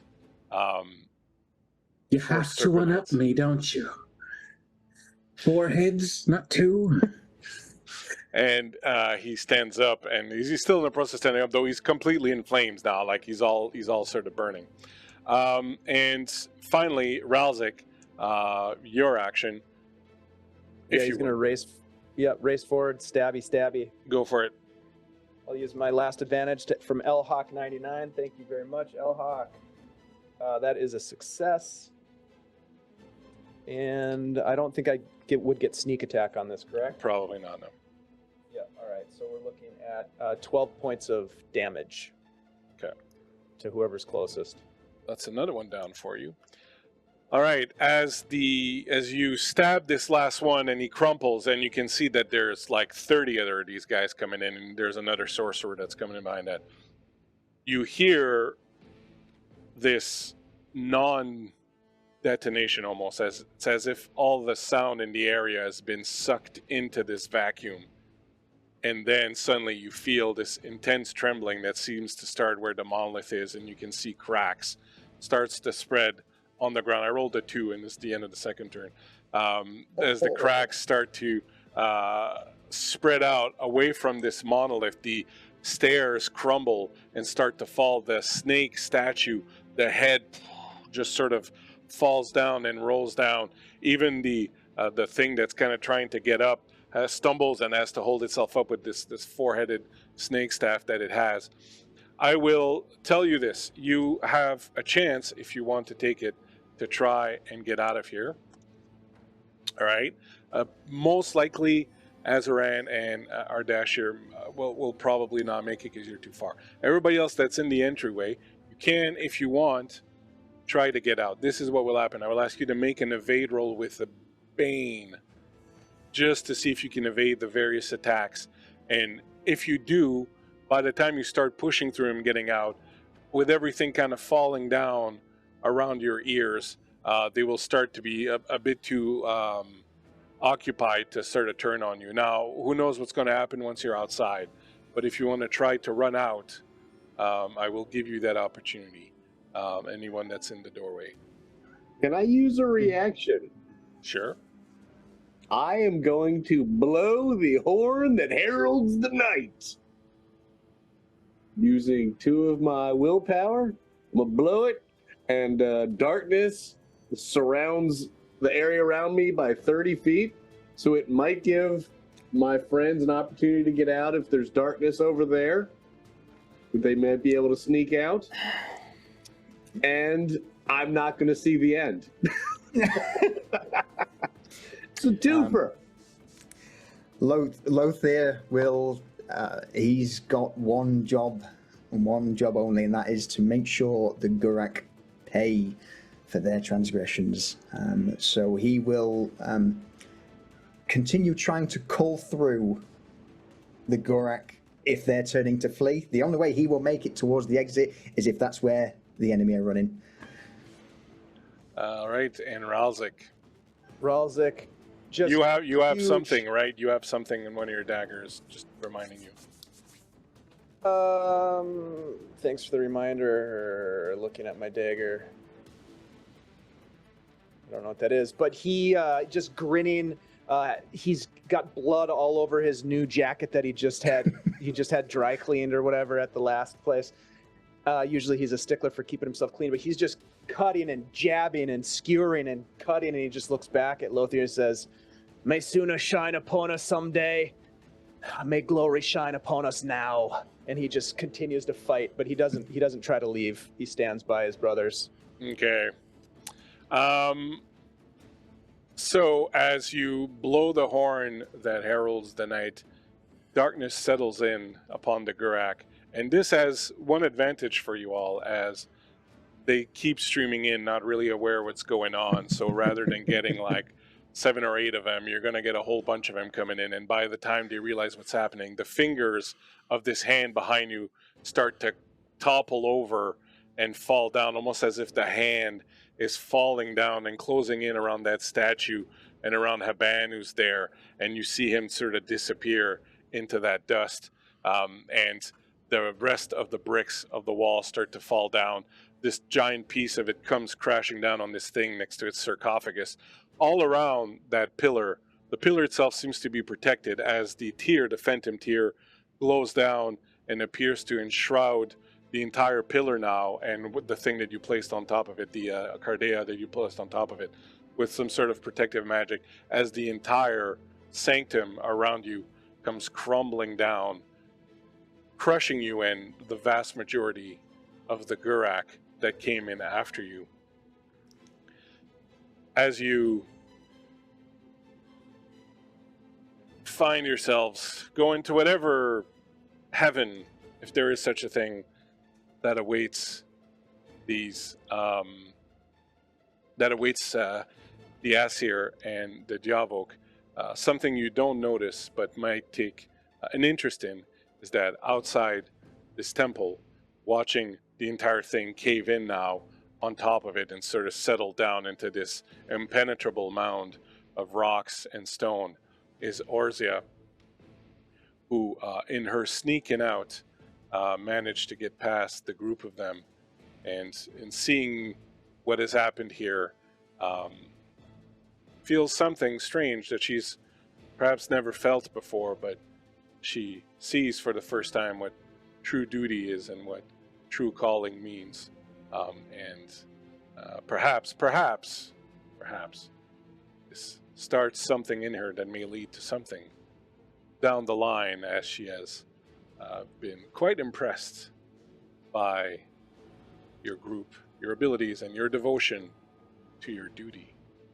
And with that, the last thing you hear from Azarin in the darkness yell out is, "I wonder if that was the real one."